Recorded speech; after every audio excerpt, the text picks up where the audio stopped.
This is Indy Next by Firestone. With live coverage of today's practice, this is the INDYCAR Radio Network. Well, when you think of historic venues in American open wheel racing, you think of Indianapolis, you think of Long Beach, and in my opinion, this one always pops to the top of the list as well. It is the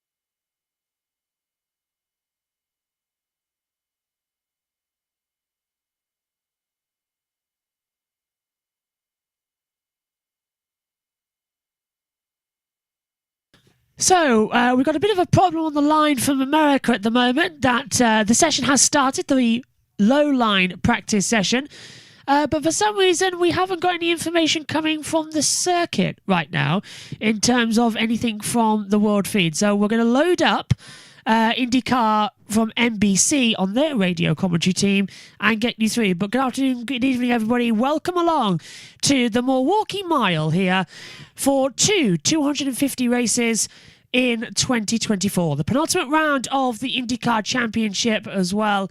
And there is 5 drivers still in the hunt for a championship on the line. Last time out, Scott Dixon didn't get past the first lap. So there's a lot to look forward to. So this is how it's going to work. We got the low lane and high lane practice session. You can see the cars are heading out there right now as well on the circuit. That's going to last for 40 minutes. Then we'll have a little bit of a break before the hour-long practice session starts for the normal session. And then we'll have a rookies refresher session at the end of that as well. But considering there's only a couple in, that'll only last 15 minutes before another segment of practice will come through as well. Not seeing anything at the moment on the radio. So what we are going to do instead is play some stuff from YouTube in this next hour as well, from the Grid Network and their race last time out in Portland. They ventured out and got us some amazing interviews. Jackson Lambrose and Joe Samiego from the Portland International Raceway. They did a post-race session show as well.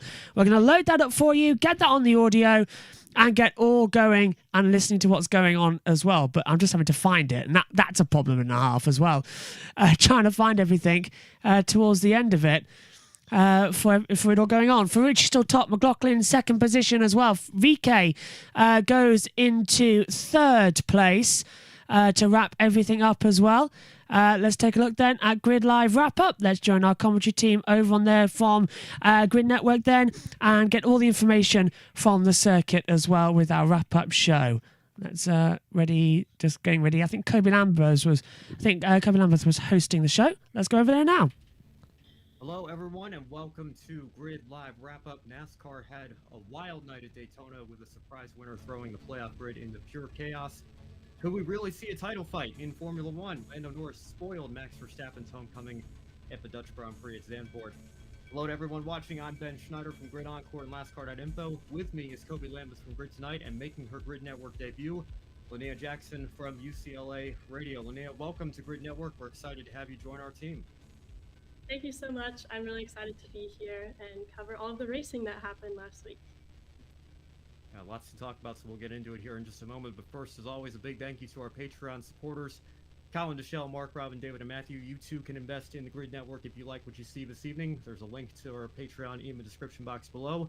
Or if you'd rather make a one-time donation instead, we have the Super Chats enabled on YouTube now as well. Or you can visit Buy Me a Coffee. Those are also appreciated, and we will thank you on the air regardless. Now, I'm going to throw it over to Kobe to get started here. We were on site at Portland International Raceway this weekend for the BitNile.com Grand Prix of Portland.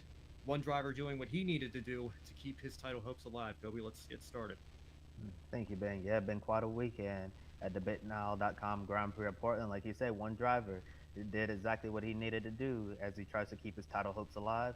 And so all the title contenders came to Portland chasing one man, Alex Palou from Chip Ganassi Racing, who was at the top of the championship, and all of those drivers who were chasing Palou, they needed to have a better day. Then the number 10 team, however, only one driver bested Palou in Portland at the start. Team Penske's Will Power got around Santino Ferrucci on the first lap, heading down into the Sheldon chicane, and never looked back.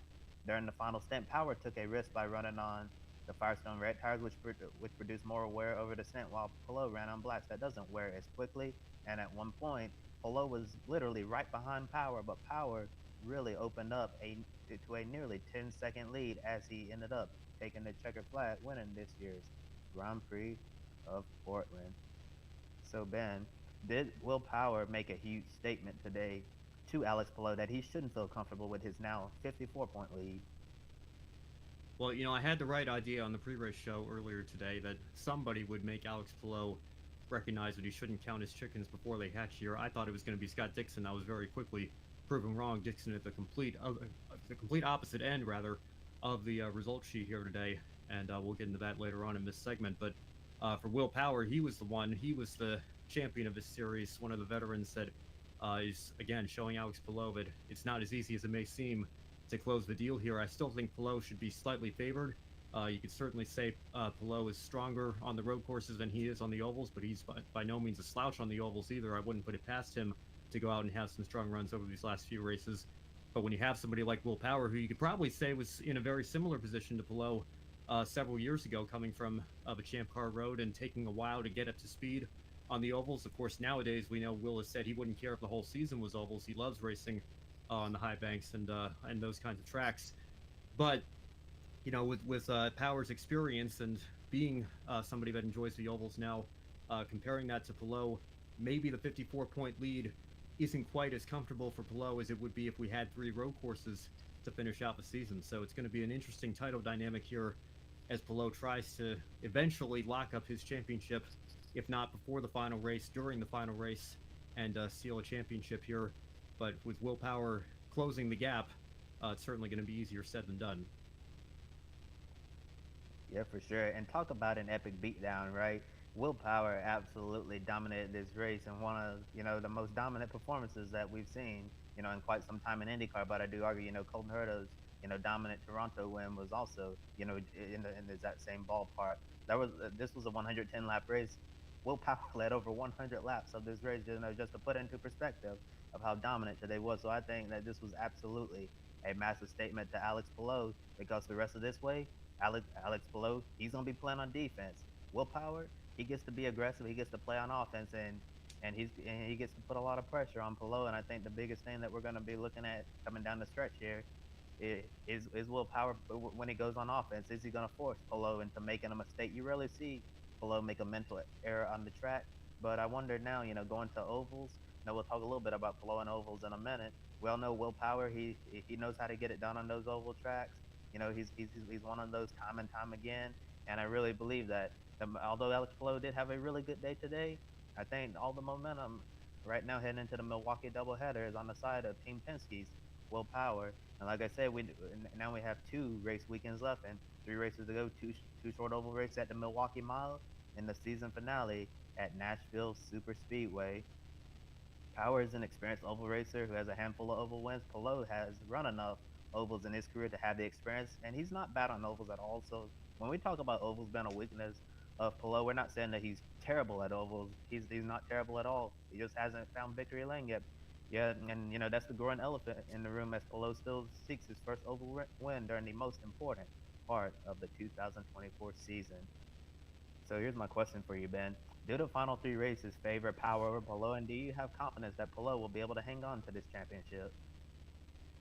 Yeah, again, it's kind of wild to think about if you were talking about this 10 or 15 years ago and saying a championship battle that ends with 3 consecutive ovals is going to favor Will Power.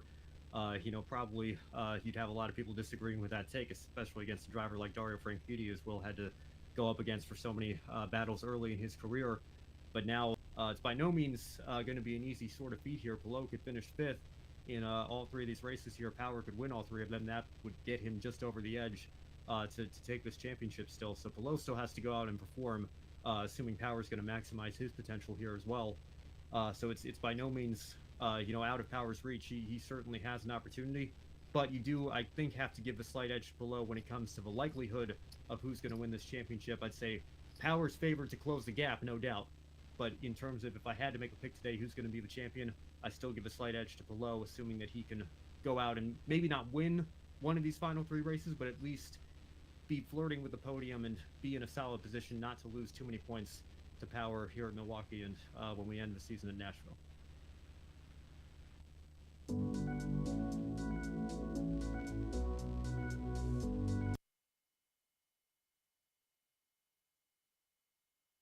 Yeah, yeah, definitely. Like you said, Ben, I think that the chances of Palou winning the championship are still fantastic because we've seen throughout Alex Palou's IndyCar career, one thing that we see from him is consistency, consistency, consistency, because he is a very consistent driver. You remember he had that very long top 10 streak that was snapped, when we had that chaotic race on the streets of Detroit. And since then, Palou's gotten back to his consistent ways. I think if Palou can be consistent, for these final 3 races of the season, get out of both Milwaukee races, with the top 5 finish, top 10 finish, maybe you'll have Will Power run into some trouble along the way. I'm sure Palou hopes he's not one of the ones running into trouble. And then if he can just be consistent like that, he can definitely hang on to his championship. But like we were saying, Ben, Will Power certainly has the capability of closing the gap, and we know he's going to be going, all out these final 3 races because he, like I was saying, he's going to be on offense. He's going to be all fired up. He has all the momentum heading into Milwaukee, and we'll see what Power is able to do with all of that momentum. I think this championship fight is far from over. Anything is possible, and I think Palou is really going to be feeling, some of the pressure from Will Power. But we know Palou is very, is very, very strong on the track, performance-wise and mentally as well. So he's definitely going to be tough to beat, despite Power's hard charge as we close out the season. And as I previously said, Palou leaves Portland with a 54-point lead over Power. Colton Herta dropped from second to third in points after finishing fourth. He's now 67 points back, and after starting toward the back of the pack due to a grid penalty, Scott McLaughlin recovered to finish seventh, but McLaughlin is facing an 88-point deficit as Scott Dixon fell down to fifth, 101 points back, and more on Scott Dixon in a little while. So is the championship game over for Herta and McLaughlin? I think so. I mean, Dixon for sure. He might not be mathematically eliminated, but this wasn't. He might as well have stayed home today with how many points he lost. McLaughlin, I think 88 back, only 13 better than Dixon. I think that's certainly, again, not mathematically eliminated, but I mean, it would take a lot of help from those ahead of him falling out. Not just Palou even, but even I think Power and Colton Herta would need to have some trouble for McLaughlin to be able to make that up entirely. But Colton Herta, 67 back. If we had 3 road courses coming up, I would say he's still a long shot. But as I said on the pre-race show earlier this afternoon, when you talk about Palou not having a win on an oval, Colton Herta still doesn't have a podium on an oval. So, I mean, I'm not saying that I would put it past Colton Herta to finally achieve that and get a podium here in one of these final 3 races. But I just don't think he's shown as much on the ovals as he has on the road courses throughout his career to make me think that he can make up 67 points on Alex Palou, of all people. With 3 races to go, I think you can probably say it's championship done for him as well. Yeah, I don't really have too much to add there. And before I get into mine, so I got a comment here from Adam Limmery saying, you think Alex Palou has one hand on the championship? Well, Adam, I'm actually not going to go as far to say that right now. Maybe we get through the first race at Milwaukee and see what the points gap looks like, and then depending on how well that goes or how poorly it goes maybe I'll be able to fully agree with you that he has one hand on the championship. But the drivers just mentioned, Herta, McLaughlin, I don't really think that they're going to be a threat for the championship unless Will Power and Alex Palou just have a very bad weekend in Milwaukee. Like you said, Ben, Colton Herta, just like Alex Palou, still have a little bit of proving to do on the oval tracks. Palou still needs to go out there and win one. I remember for the longest time we kept saying, when is Joseph Newgarden finally going to win the Indy 500? He's done everything else there is in IndyCar but win Indy 500. Look what he's done in back-to-back years. And I'm sure by now Alex Palou is going to get sick and tired of us in the media talking about his inability to win on an oval track yet. And I'm sure once he finally gets that made no oval win, that's going to be a weight lift off of his shoulder. And for Colton Herta, like I said, still needs to get up there on the podium at an oval, so that's something we'll be working to achieve. And looking at Scott McLaughlin as well, 88 points back. Could you imagine where things would be right now if Scott McLaughlin never received that penalty at the beginning of the year in St. Pete? It would have been a lot closer right now. I don't. I'm not gonna do the math right now. See like where he would be right now, championship wise, if he didn't get disqualified from the season opening race. But I have to imagine, McLaughlin would probably have an outside chance of still winning this championship if it wasn't for that. So real unfortunate situation there. It just shows what happened at the beginning of the year come back to bite McLaughlin at the end. And one of the drivers who was definitely in the championship hunt in Portland, Scott Dixon, still in the prime position for the championship. If his Chip Ganassi racing teammate Alex Palou stumbled, however, it really seems like Scott Dixon's title hopes were dashed after the lap one incident took him out of the race. Like you said, Ben, based on what we saw today from Dixon, he probably would have been best, just to stay home because it was lap one, day over for the Iceman as Dixon got knocked off course into the grass by Kyle Kirkwood. Then Pietro Fittipaldi finished him off by knocking Dixon off track hard into the wall. Fittipaldi was the one who received the penalty for avoidable contact. But when Dixon was interviewed by NBC Sports, he said that Kyle Kirkwood is the one who should have been penalized, not Fittipaldi. So Dixon was in disagreement with who was penalized there. So Ben, after watching the incident yourself, do you agree with Dixon's assessment that Kyle Kirkwood is the one who should have been penalized instead of Pietro Fittipaldi? It's a tough one because I look at it and I feel like maybe there's an angle that I haven't seen, and obviously Scott has a different perspective driving the car. I think it was David Land who tweeted if Fittipaldi rather gets a penalty for that, then that would be an absolutely terrible call. Obviously, that's what happened there, so you know how he feels about that. I guess what I would say is I didn't necessarily have an issue with Fittipaldi being penalized for his move, but if he was deemed deserving of a penalty, then absolutely Kyle Kirkwood should have been deserving of a penalty as well. And if you could only penalize one driver in this situation, I think Kirkwood was the one who started it. Dixon was just trying to gather it back up. Fittipaldi was admittedly in a difficult position here. You could maybe say the move that he made was a little aggressive for the opening lap, but at the same time, you could also probably argue that he had nowhere else to go with the speed difference that the two cars had there. So I don't know. I think that there's certainly a couple of different layers to this and sides that somebody could take here, but for Fittipaldi to get the penalty and Kirkwood to get away with it with nothing at all, I do have a bit of an issue with that for sure. Supermarket shoppers of Britain, we're your guardians.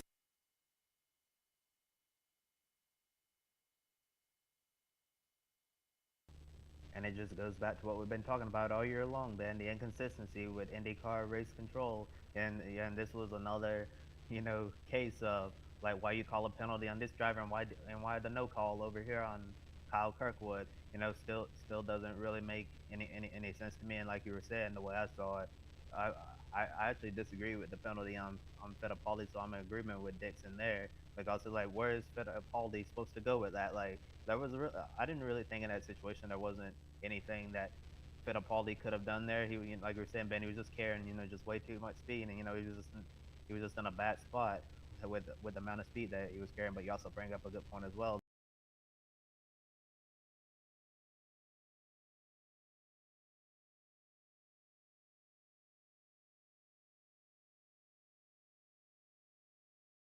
Just decided to move on. Just an unfortunate situation for Scott Dixon to have his race ended before even completing a single lap at Portland. And Pietro Fittipaldi, it seemed like he was, on track to have a really good day in what's been a difficult year for him. But unfortunately, penalty really put him back throughout the race, and he spent the rest of the race trying to play catch up since it was a relatively clean race. But one questionable moment that occurred involved Roman Grosjean, who spun at the Sheldon chicane. When Grosjean got the car refired, he looped the car back around into oncoming traffic where he was then turned around by Christian Rasmussen. And it's a shame for Grosjean and the whole number 77 Juncos Hollinger racing team, because Grosjean was having a really good run inside the top 5. And it was also Rasmussen's final IndyCar race of the season before Ed Carpenter finishes out the year on the ovals. Race control gave Grosjean a drive-through penalty for unsportsmanlike conduct. I feel like we don't really see unsportsmanlike conduct called too often in IndyCar races. So Ben, how dangerous were Grosjean's actions? Well, it wasn't great. I mean, I was with forget if it was Townsend or James in the booth, but just like, what are you doing? I mean, just to loop the car around and not be aware that you're in a motor race and there's oncoming traffic, oncoming cars that are going to be taking the racing line up against the curb in the Shelton chicane there. Just a completely brain dead move, I think, from Roman Grosjean. And like you said, Kobe, it was a shame because the good Grosjean was having a good run, but the bad Grosjean rose from the ashes. Somebody tweeted that. Forgive me, I'm not going to give the attribution there because I forget who it was, but it was, really unfortunate because he had a good qualifying run. He looked like he was on pace. Junco Salinger Racing was on pace for a good finish, one of their better finishes of the year. And he just made a mistake, couldn't close the deal out, but then he added insult to injury by pulling out in front of the racing groove and getting spun around again. And then he did it again, second time there. So, it's just an unfortunate situation, but at the same time, if you're Grosjean, I think, it was absolutely a justifiable, deserved penalty for unsportsmanlike conduct because certainly a veteran driver like him with as much experience as he has in single-seater open-wheel racing, you've got to be smarter than that. Yeah, definitely. And went through my mind when I saw this, I was thinking, Grosjean, you should really know better by now.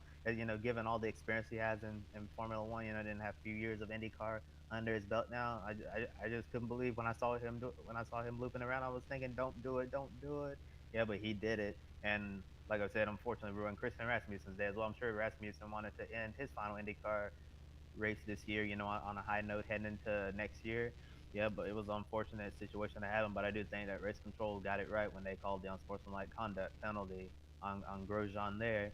Yeah, and it's gonna be interesting to see what Grosjean's future looks like because I was reading an article earlier in the week from, from motorsport.com, and the co-owner Ricardo Juncos was saying, the team absolutely loves Grosjean and they want to bring him back into the future because, as you can see, it seems like he's had an influence on that car because with Junco Salinger Racing, since they've gone full time in IndyCar, they've slowly gotten better over time, and it seems like since when they added Grosjean this year, although the results don't necessarily reflect the speed we've seen in this car, it really seems like that this team is headed in the right direction. And Ricardo Juncos was given a lot of credit to Roman Grosjean and all his years of racing experience. So if this group can stay together, I think they could potentially build something special. And like I was saying at the beginning of the year, I thought Grosjean going to Junco Salinger Racing was an excellent move for him because I think when he's with a large, with one of the top teams like Andretti Global, there's just a lot of pressure on him, and I don't think Grosjean does well when there's a lot of pressure on him to perform. I think with an underdog team like Junco Salinger Racing, that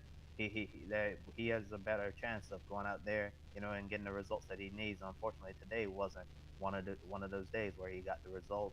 Yeah, and Juncos also mentioned that Roman Grosjean has other offers for 2025, so we'll see where he goes in next season in the IndyCar series.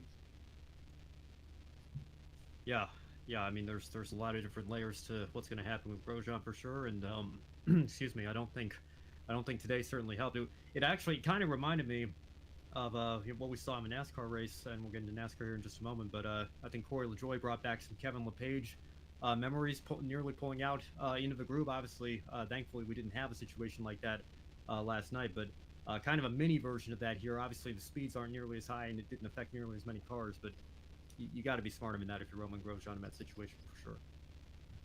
Yeah, for sure. And with that, we'll close out our coverage from the Grand Prix of Portland, and now we're gonna bring on Linnea to lead our NASCAR section. Great, thank you so much. There's a lot to cover, so we'll jump straight into it. Last night's Coke Zero Sugar 400 at Daytona provided one of the biggest upset wins in the era of NASCAR Cup Series playoffs. Entering the race 34th in points, lowest of all full-time Cup drivers, Harrison Burton got a big push from Parker Retzlaff on the last lap. Then he held off Kyle Busch to win his first career race in the Cup Series, and it was also the 100th race win for Wood Brothers Racing. While it was truly a historic win for one of NASCAR's most iconic teams, the win was bittersweet for Burton, who doesn't have a ride for next year. In Burton's post-race interview, he mentioned that he got fired from this job. So Ben, I'll direct my first question to you. Are you surprised that Harrison Burton was the one to give win number 100 to the Wood brothers, and does the win help his case for landing a new ride in 2025? Yeah, I am a little surprised that it was Harrison Burton. I didn't expect him to get a win before the year was over with how that car has been running with him in the driver's seat the last couple of years. But I certainly think it helps his case for next year. I don't know that he's going to be back in Cup, but I think he could certainly take kind of a John Hunter Nemechek road and try to go back to the Xfinity Series or maybe even back down to a Truck Series, wherever he has the best level of equipment and the best opportunity to prove himself, and spend a couple more years there before maybe in 2027 or so getting another opportunity in the Cup Series and trying to reinvent his Cup career, because it's certainly been a struggle for him the last few years in the 21 car. And I know our friend, colleague Jackson Todd likes to make the argument, you have to give drivers about 100 starts to see where they're going to be at, what their potential might be in the NASCAR Cup Series. I think this was start 98 for Burton, and he got the job done with a race win here. So by no means do I think Harrison Burton's a bad driver or anything. He certainly proved it last night that he can get the job done and get to victory lane at the Cup Series level. But I do think potentially for him the next couple of years, if there isn't a great Cup Series opportunity lined up for him, and it sounds like those rides are certainly being taken, and that may not be the case, I don't think it would be the worst thing in the world for him to go back down to Xfinity and try to rack up some more wins, compete for a championship there, and then we'll see what he can do in Cup again for a couple of years. But that aside, just looking at last night, Adam brings up a good point as well. The call from Lee Diffie was absolutely fantastic. Lee's first Cup race of any kind in 5 years in the booth. His first Cup race on the main broadcast, not doing the Hot Pass feed in 7 years, and it sounded like he never left. He had an absolutely fantastic, energetic call. Jeff Burton being up there in the booth, watching his son win the race, and Dale Jarrett having all those memories come back as well. He's a part of the NBC broadcast team. Jason Jarrett, his son, was spotting for Harrison Burton. So there's all sorts of family connections there, but you can point back to being full circle moments for this win. So it's certainly a feel-good story here. And then Lane Riggs, like Nicholas mentions here in the chat, a great story in the Truck Series today as well. We'll talk more about that on Encore tomorrow. But certainly a surprise win, to say the least, given where that car is in points. And we'll get into that here in just a second. But, nonetheless, that shouldn't take away from what is absolutely a feel-good story for a sport in a series that certainly needs one of those right now. So congratulations again to the entire Wood Brothers team. Right. And then looking at the playoff picture heading into the regular season finale at Darlington, Burton slides into 13th on the playoff grid. The first driver without a win is Martin Truex Jr. in 14th, who is 58 points above the cut line. 15th is Ty Gibbs. He's 39 points to the good. Taking 16th and final spot for now is Chris Buescher. The first driver out is Bubba Wallace. The 2311 racing driver is 21 points below the cut line. Ross Chastain is 27 points below, and if things fall their way, Wallace and Chastain could make the playoffs on points. However, after that, every driver is below and is definitely in a must-win situation.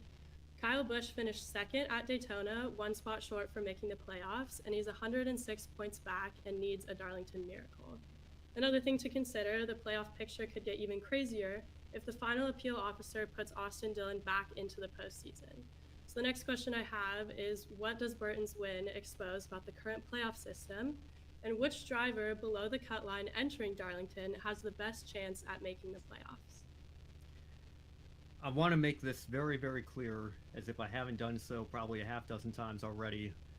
Maybe people just saw one or two of my tweets last night and not what I've tried to drive the point home for the last not quite 24 hours or so here. It is 100% a feel-good story. I cannot say enough how happy I am for Harrison Burton. This totally changes the picture for his career next season and where he's going to end up.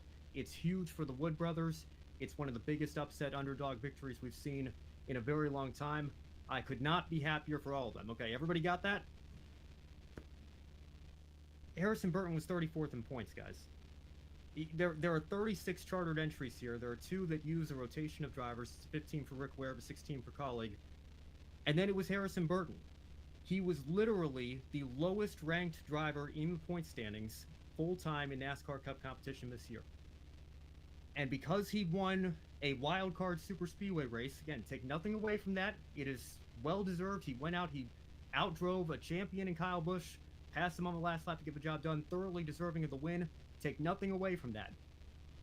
But that win alone now guarantees him, at minimum, a 16th place finish in the driver standings. And I have a problem with that. Because people who watch this show, people that watch my show, people who tune into this network, they know how I feel about this system. They know how I feel about how we crown a champion.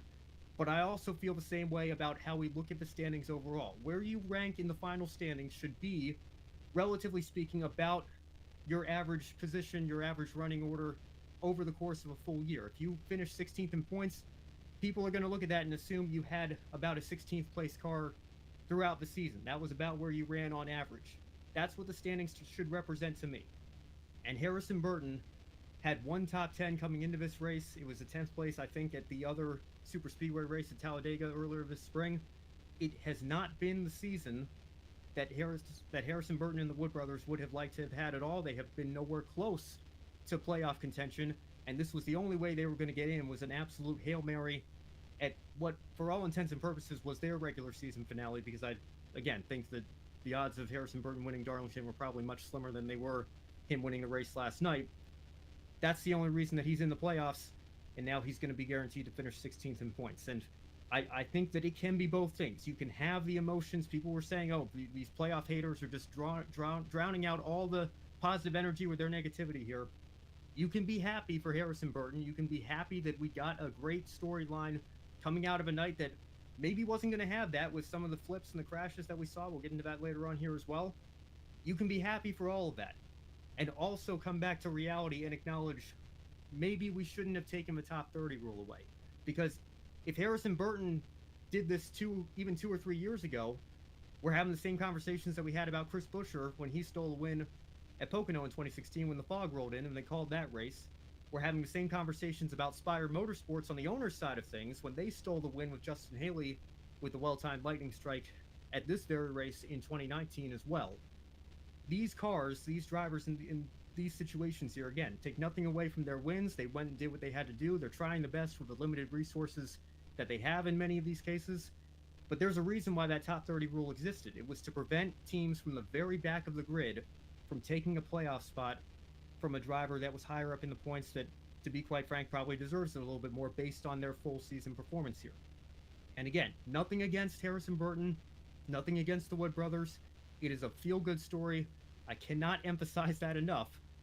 But that car and that team this year, with how they've been running, I don't think them finishing 16th in points, or maybe even a little bit higher, we'll see. Maybe this win will be a shot in the arm and knee. Maybe they turn things around and they'll go on a little bit of a run here in the playoffs, and if they do that, more power to them. But they're not really true championship contenders, and to me, it's just taking a playoff spot away. We probably have too many playoff spots to begin with, but that's a subject and discussion for another show, I think. I don't know. I have a problem with the absolute lowest ranked.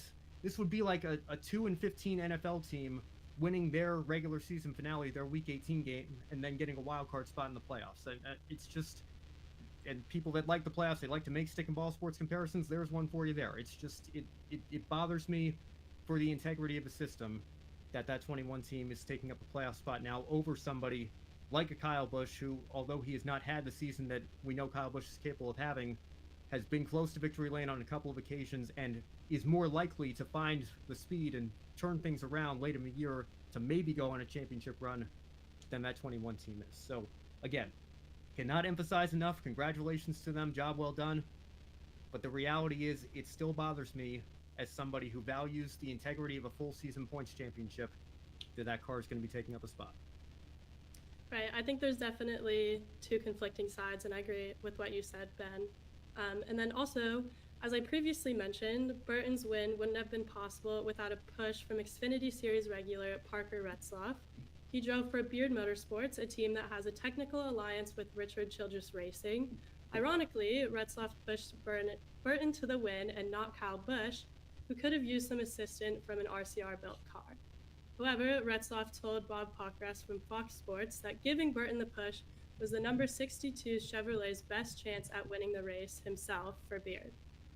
Did Retzlaff make the right decision to think about himself in this moment, or was it a mistake to push Burton to the win, which ended up hurting Kyle Busch?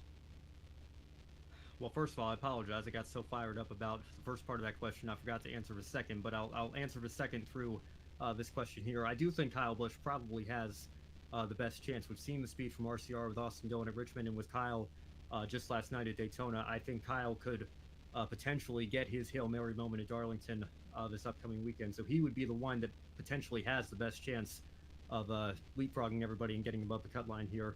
Not to say that Ross Chastain or Bubba Wallace couldn't. I think they're certainly capable of it as well, but I think Kyle Busch might be trending in the right direction finally. We could potentially see that from him next weekend, but he had a shot last night, and I know that there were some radio communications with Retzlaff, who, by the way, let's give a call to him as well. Only his second start in the Cup Series and comes away with a 7th place finish and was second going into turn 3 on the final lap of the summer race in Daytona. I thought he had a shot to win it, and I think that's part of why you have to defend Retzlaff here in this situation, because he, I think, was making the move that best gave him the opportunity to get, if not a win, at least the highest finish that he could get. Maybe if he and the 21 had even gotten a bigger run than they did, the 62 could have cleared the 8, and then he pulls out coming out of 4, and maybe we're talking about Parker Retzlaff and JBMotorsports with an even bigger upset win than we're talking about here, one that is with a part-time open team that only runs these super speedway races every year, but wouldn't shake up the playoffs at all, but certainly gets a lot of stuff from RCR in terms of that technical alliance. So you can understand why, in a perfect world, you would want the 62 working with the 8 instead of a 21 in that situation. But again, I mean, how much do you want to ask of a guy who's only making his second start in the series, who is, just excited to be in the field, let alone having the opportunity to potentially win this race here, trying to gain all the experience he can, and you're going to come over the radio and tell him, hey, Team Orders here, you have to work with this guy instead of that guy. It's just another reason to hate Team Orders, in my opinion. I think you could argue he made the wrong decision from a business perspective, from a Team Orders perspective, but I thought we hated Team Orders. I thought we didn't like seeing drivers being put into a box and being told you can only work with somebody who shares the name on the side of your car from a team or manufacturer perspective here. So I don't hold it against Parker Retzlaff at all. In fact, I think it's just the opposite. You have to commend him for a job well done and a fantastic finish. And he's had some of these in Xfinity before at this track as well. I think he's finished 4th and 3rd in the February race here the last couple of years in that series as well. So he's by no means a bad super speedway racer. He had an opportunity to get a great finish last night, and that's exactly what he did. You can't fault him for it. A fellow of real taste, that's what they call me. Chilling with some ice on, quite literally. What was that? You called me mid-flow. Flow? I let my taste do the talking. So you do know real taste. Let's not get a big head now. Real taste tastes real good. The best feeling iron I've ever hit. Introducing the new Gen 7 irons. The Gen 7 irons deliver groundbreaking new levels of forgiveness, speed, distance, and feel. Just phenomenal. PXG, nobody makes golf clubs the way we do, period. Right, and then earlier you mentioned, Ben, about the 2 incidents that took place. The first being Michael McDowell, who got turned around in front of the pack. McDowell's car lifted off the ground onto his side before coming back to rest in a multi-car crash. Then we saw our second flip in the Cup Series in the last 2 races with Josh Berry, who got into the air, flipped and slid on his roof on the backstretch into the inside wall upside down. NASCAR added an extra shark fin to the cars after Corey LaJoie flipped the previous week at Michigan. So what are your thoughts on these 2 incidents, and does NASCAR need to consider some serious changes to the next-gen car after the latest change didn't seem to work? Well, I'll start with a positive, and credit to the NBC broadcast for pointing this out as well. For all the, I think, justified criticism that the next-gen car has gotten in terms of safety, the roof, integrity of the roof of Josh Berry's car certainly held up, and we have to be thankful for that, because that was a very frightening incident, because as Jeff Burton said watching the replay last night, when Josh Berry's upside down in that car, he's hanging from his safety harness and his belts inside the driver's seat. He's not on the ground in the driver's seat, so to speak. He's literally hanging from the belts, and so to have that impact head on into the wall upside down only further compounds how hard of a hit, how difficult of a hit that is to watch. So we are so grateful and thankful that Josh Berry is all right and was able to walk away from that. So you can certainly chalk up a victory for the next-gen car from that perspective. But it was kind of ironic. They were singing the next-gen's praises when Michael McDowell got airborne and saying, maybe if this had happened last week, he would have gone up and over all the way, and we would have had an incident like we saw with Tony Stewart at Talladega all those years ago, I think in 2012. That's what the incident reminded me of, a very similar incident where the leader gets turned and the air gets under the car in the corner, and really there's nowhere for anybody in the field to go. Adam brings up another good example as well, Ricky Craven's flip in Talladega in the 90s as well. Certainly a comparable situation there.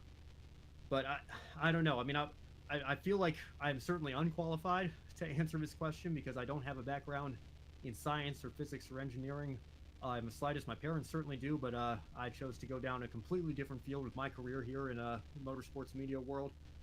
So I can't say that I have any sort of ideas or solutions from an engineering perspective that would fix all these things. I can only tell you, as a concerned race fan last night, the fact that they thought they had a solution and we thought we saw that solution play out, and maybe we did. Maybe if that crash had happened 2 weeks ago, enough air would have gotten underneath McDowell's car, but that one would have been even worse, and Barry would have flipped regardless here. I don't think that the solution should be taking even more speed out of these cars so that we're seeing top speeds of 160 miles an hour at Daytona. I think some people were proposing that and saying, once you're up that high in triple digits, can you really tell the difference? And we'd still have this close pack style racing and everything. Absolutely not. That's not the solution, in my opinion, at all. And I think there's certainly merit to what Dale Earnhardt Jr. said on his podcast after the LaJoie flip. You're pushing 200 miles an hour in these cars. It's inevitable that the laws of physics will lift the car up when it gets turned around like that, despite the roof flaps, despite these shark fins or whatever. Everything that we can do to mitigate that risk is great, but it's still ultimately going to be a risk at the end of the day, no matter how much effort we put into it. So I don't know. I think that it certainly doesn't hurt to take Josh Berry's car back to R&D. I'm sure they did the same with Corey LaJoie last week in Michigan, and I'm sure they're going to study these incidents and try to find out what they can do to at least mitigate that risk going forward in the future. But are we ever going to eliminate that risk entirely? I think that that's a losing battle, and I think we need to acknowledge that and remember that, and we need to respect these drivers and respect what they do even more so on nights like this, because we do get those reminders from time to time, but this is a dangerous sport. And one more thing real quick, and then we'll lead into Formula One here. Thank goodness Alex Bowman is okay. That was something that I think got overshadowed quite a bit as well with the flips, because when McDowell came back down onto the track, if Bowman's car had been just a couple of feet further back, it seems to me that it would have gone in right in Bowman's window net, and who knows what damage could have been done there. That might have been a Ryan Newman 2020 situation, and thank goodness that Alex Bowman was all right there, and that incident wasn't worse than it was there. But again, that's further proof, I think, that this is a very serious issue, because you can make the cars as safe as you can possibly make them. When a car gets airborne, it's not just the driver that's up in the air that could negatively impact. It's every other driver around them, because you just never know where these cars are going to land, where they're going to hit. And they don't look like it when they're flipping in the air like that, but these are 3,400-pound beasts of stock cars here that are flipping around like that. We don't need that as much as we can help it. So I certainly hope that they take a look at this and try to mitigate that risk. But again, you have to acknowledge that you're never going to eliminate that risk entirely. We'll move on here to Formula One, and we'll bring Kobe back in. Let's see, there we go. And Kobe, speaking of championship battles heating up in IndyCar potentially, who would have thought this at the start of the year? But we might have one on our hands here in the world of Formula One racing. Yeah, Ben, what world are we in? Are we back? Are we heading back to a few years ago when Formula One was actually competitive? I'm almost scared to believe that it's too good to be true right now. But hey, I'll take whatever I can get these days in Formula One. And today, Lando Norris was the driver who started on pole position, but he had some difficulties at the start. It came to haunt him as Max Verstappen convincingly took the lead heading down into turn one. However, Norris fought back, who later retook the lead on lap 18, and he never looked back there. The McLaren driver beat Verstappen on the Red Bull driver's home track by a whopping 22.896 seconds. And I'll be honest, guys, when I saw that margin of victory, I actually had to do a double take. Yeah, I didn't get to see the race live. Got some highlights during the afternoon, so I couldn't believe that. Like, a McLaren beating a Red Bull by over 20 seconds at the Red Bull driver's home track, just remarkable. I'm going to start off with you on this question, Linnea. Were you surprised by Norris's margin of victory, especially when you consider that he lost the lead on the start? In a way, he pulled a Verstappen-like beatdown on Verstappen. Yeah, I was definitely surprised by Norris's win, especially because of the start. Norris just didn't have the launch that he needed to maintain his position of pole, but he certainly had the pace to catch up to Verstappen.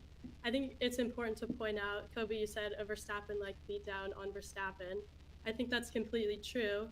I think it's important to point out that it was the first time a driver other than Max Verstappen himself has won by more than a 10-second margin in almost 2.5 years. I believe the last time was Charles Leclerc in the Australian Grand Prix. I think that the fact that Norris was able to win by double that margin with his pace today is what really surprised me, especially after losing the start and only gaining his lead on lap 18. I think that fact alone shows McLaren's competitiveness with Red Bull this season, especially given that it was Verstappen's home track. But I think it'll be interesting to see if they can maintain this for the rest of the season. Ben, do you want to chime in?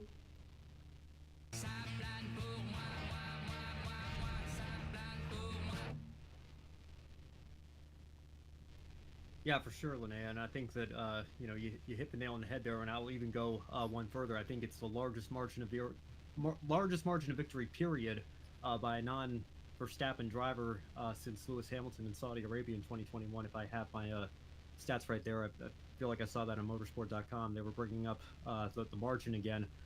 Just incredible, especially considering that this is Verstappen's backyard. He had the entire crowd. I mean, believe me, those orange, that sea of orange that you saw in the grandstands, those maybe some McLaren fans in there, but they're primarily Dutch fans cheering on their home driver, Max Verstappen, and it's as big of a home court or home field advantage, so to speak, as you can possibly imagine. That's why I think we all picked Verstappen to win this race. And I almost fired off that tweet again after he led into the opening corner, like Max Verstappen wins the Dutch Grand Prix in all caps, because I thought that was it, that he was just going to drive away and be home free there. But that pace that Norris showed in qualifying with that McLaren fired back up, and he got the lead back again and never looked back. And not only did he never look back, he drove away. It was never in doubt. And the fact that it happened at the Dutch Grand Prix, I think this is a massive wake-up call. I still think Verstappen is the championship favorite. We'll get into that here in just a moment. But, again, it's going to be a situation where you don't want to count your chickens before they hatch here. And who would have thought that we would be talking after the Dutch Grand Prix about Max Verstappen having a real championship battle that he's got to watch out for? I thought he maybe would have the championship clinched at this point. He was going to be so dominant. Even Sergio Perez was racking up second-place finishes at the start of the year. It looked like Red Bull had an insurmountable lead over the rest of the field here. I certainly didn't expect McLaren to be the team that was going to take the fight to them. But here we are. Lando Norris picks up another win today and continues to close that gap and continues to tease us that maybe, just maybe, we're going to actually get an actual championship battle to close out this year. It's absolutely remarkable. Yeah, and to his credit, our own Joshua Birch called this, just over a year ago. Remember, Ben?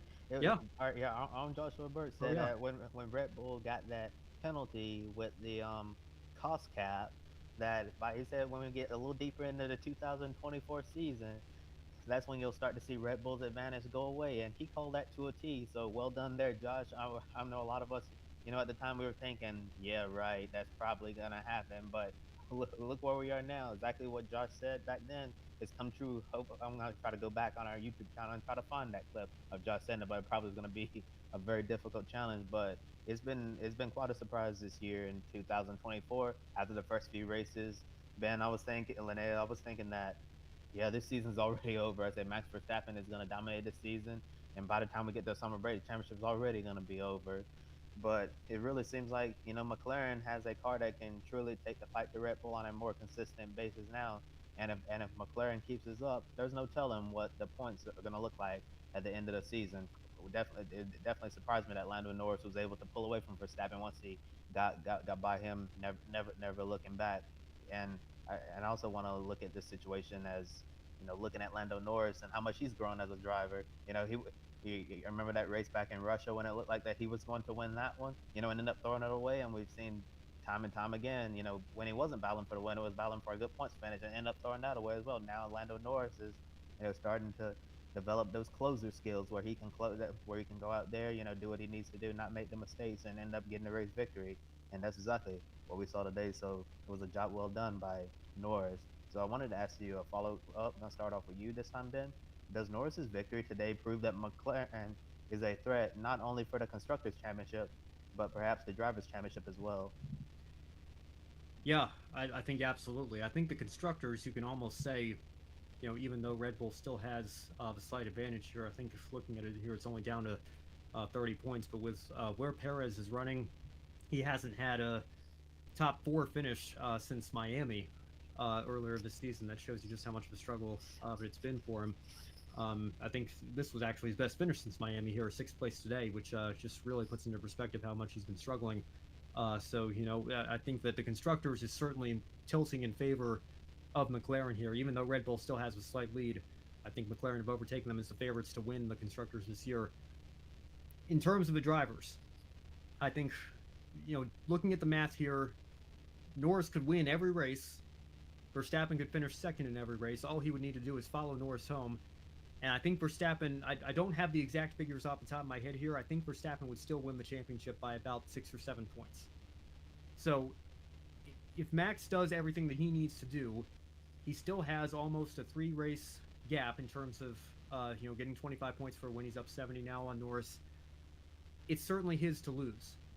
But if Max Verstappen continues to have race weekends where the Red Bull just doesn't take to the track for whatever reason, he only is able to come away with 4th or 5th place points, doesn't even finish on the podium, and if McLaren can do what Sebastian Vettel and Ferrari could not do in 2017 and 2018, and maximize every weekend, be mistake-free, get their strategies right, and continue racking off podiums, and especially those race wins, I think it's certainly within reach. Now, Red Bull certainly also have an advantage in terms of their second car. If they decide that the Constructors is out of reach, I think they're going to have no problem telling Sergio Perez to pit from 5th or 6th place on the last lap to take a fastest lap point away from Lando Norris, and that could potentially play in the Red Bull's favor as well. I mean, we saw Verstappen and Hamilton in 2021. They went into the last race tied down to the half point. So don't think that those fastest lap points might not come back to make a difference. Maybe don't think that Oscar Piastri's win in Hungary might not come back to make a difference here. I mean, if Norris loses this championship, he better hope he loses it by more than 7 points, because then we're going to be talking about that whole team orders debate once again as well. So when it comes to Constructors, I think McLaren are now solidly the favorites. I still think Verstappen is the driver's favorite, but it is by no means over, and we're going to have to wait and see over these next few races. This is a very critical stretch. If Lando Norris can go out, win a couple more races, and further establish himself as somebody that can be a weekly contender, if McLaren can do the same thing, the championship fight, as far as I'm concerned, on the driver's side, is wide open. Building your online business?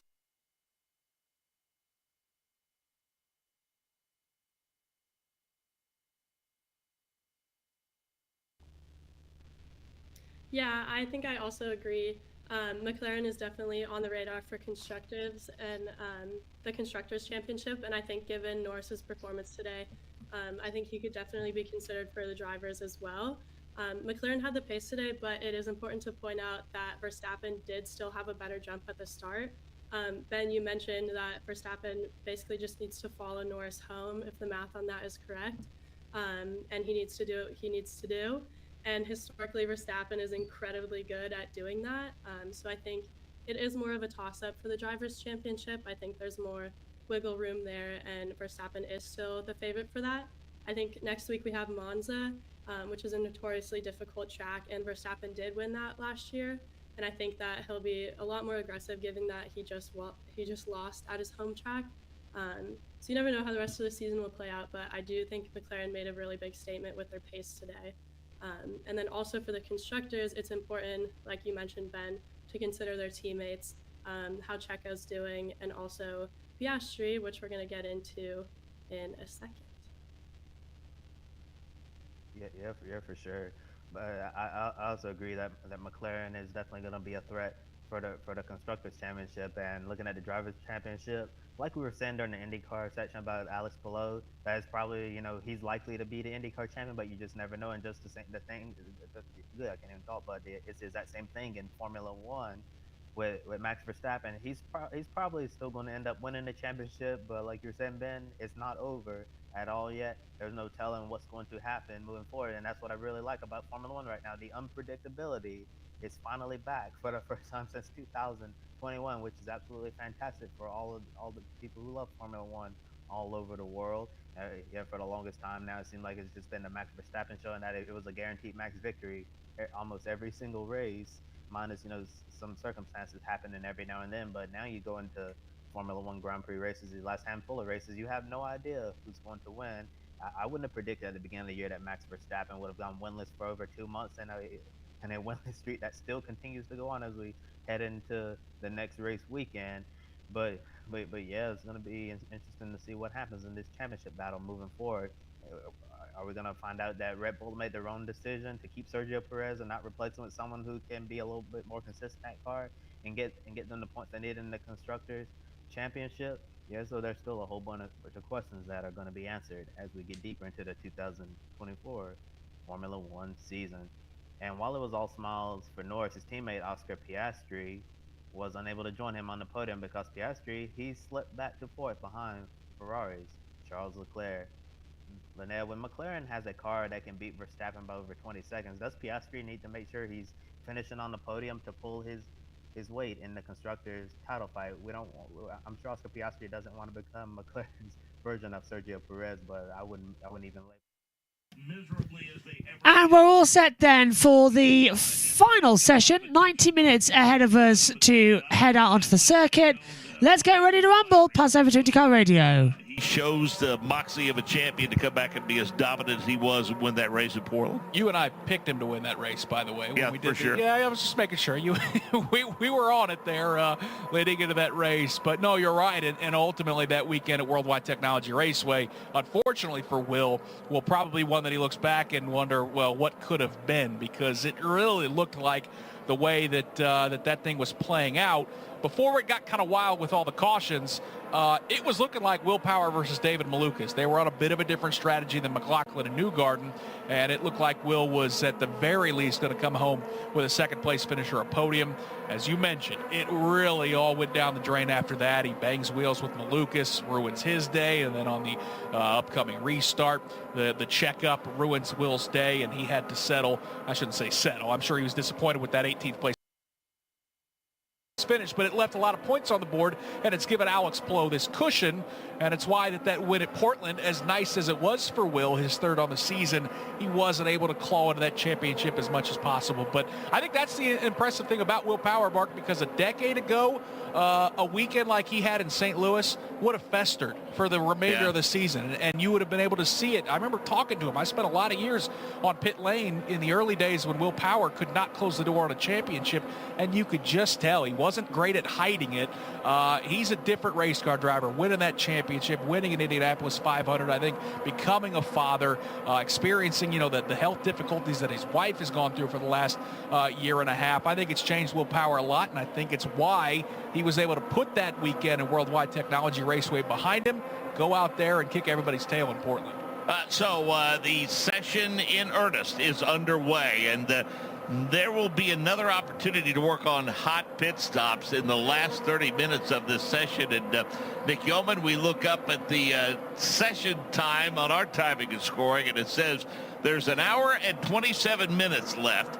And while we think, my gosh, that's plenty of time, you know that there are going to be teams that, for a variety of reasons, that unfortunately are going to push that thing back to the paddock area when this session's over, and wishing they had one more session tomorrow. Well, first of all, I remember in the month of May when, like you and I, we were filling 6-hour days of practice on the radio network, so another 90 is no problem. But you're right. This is plenty of track activity, plenty of time to dial in those setups, but you just know, as competitive as this sport is, Mark, as good as these 27 cars are, that even if you feel like you hit on something, ultimately all you care about is where you stack up on the speed charts. And just how many times have we seen a driver get out of their car and say, yeah, the balance feels good, but we're still 20th. So going to be a lot of scratching heads. But as you mentioned, you can't, fault the fact that the series is giving you 90 minutes to try to work on those setups. And we're watching championship leader Alex Palou get after it down the backstretch. Well, we talk a lot about the role that the spotters play and what an important role it is for them. And this is certainly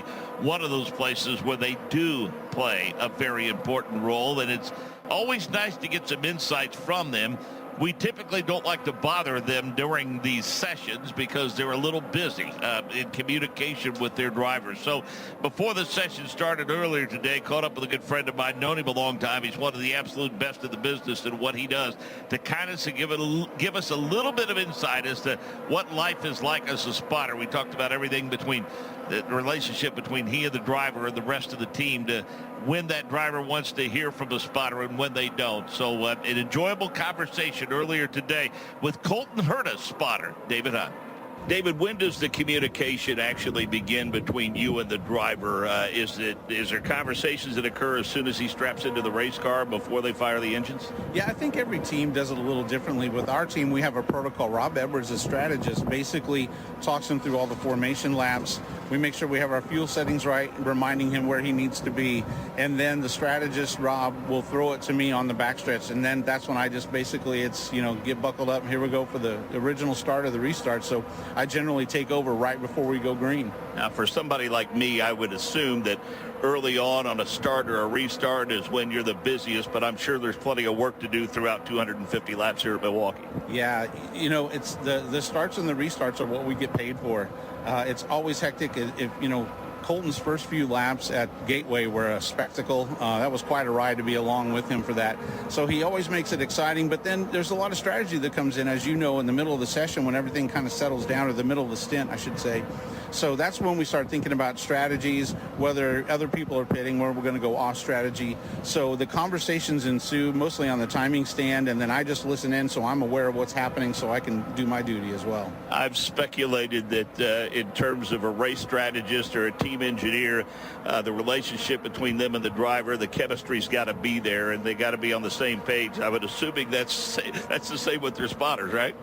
Yeah, it definitely has to be a lot of trust. This is season 5 working with Colton, and the good thing is it's weird to say this as a spotter, but I trust my driver. I trust him more than any driver I've ever spotted for. His situational awareness or spatial awareness is excellent. I think we have a good system in place. He knows exactly what to expect from me. I know what to expect from him. So it takes a long time to build up a good working relationship with a lot of trust like we have. Is part of that knowing when to talk to him and when not to? Absolutely. With Colton, he likes to just get down to the business of driving. He doesn't like a lot of distractions. He's hyper-focused on what he's doing. So I've had to change my style over the years, as all of us spotters have to do, to suit the driver. There's a lot of spotters, I think, make a mistake in the beginning that they should be just talking all the time. But I've always taken the approach that I need to understand what my driver needs to be able to make him successful. So I've changed my style. I think Colton and I have a good system going. And I know you guys have a pretty good fraternity among those spotters up there. I mean, you're competitors. You want to beat one another just like the drivers, but there's also some pretty hefty mutual respect. Yeah, Mark, you've been around a long time. There's a lot of camaraderie among all of us in the paddock, no matter what your jobs are. We are competitors, but at the end of the day, we're a big, happy family that travels like a traveling circus, right? So I'm thankful to be up top with a lot of seasoned veterans. I'm thankful to work among real professionals like we have in the spotter stand at INDYCAR. Thanks for your time. Have a great weekend. Yeah, thank you, Mark. Yeah, enjoy it. Good stuff with David Hutt and Nick Yeoman. Give us a little bit of insight as to what that relationship's like between a driver and a spotter. There's no doubt they're that extra set of eyes. A lot of the times these spotters are set up as high as possible at a given racetrack. At a place like the Milwaukee Mile, it's very easy. We got a press box that sits above the grandstands. Those guys are actually right above us. You could almost hear them stomping their feet up there. So they've got a great view of looking down at the racetrack. At the road and street circuits, sometimes it's a little bit difficult to where to place those guys. A lot of times you want to put them in the hot spot corners around the racetrack to try to help clear their drivers. But yeah, they're communicating via radio, letting those drivers know, hey, if a car is high, if a car is coming low, who's fast, where the groove is moving around, and then ultimately they're there to alert their driver, hey, somebody's slow in front of you, somebody just had an accident and crashed, because at these speeds, having that extra set of eyes and another voice to help you guide around the racetrack. These drivers are all very talented, but Mark, they have that tunnel vision. They can only see what's out in front of them. They can see the left and the right front tire. Oftentimes you can't tell who's on your right rear, who's on your left rear. So to have that spotter at these speeds, it is purely about keeping these drivers as safe as possible so that we can put on good racing. Two stories about spotters and my interactions with them over the years when I was out on the course calling turns and whatnot. Robbie Fast, I've been with Ganassi for a long, long time. Robbie used to kind of join me wherever he could, when he could, on the lift. And so Robbie came up with me at Baltimore when we went to Baltimore for the first time, and we were on the outside of turn number 1.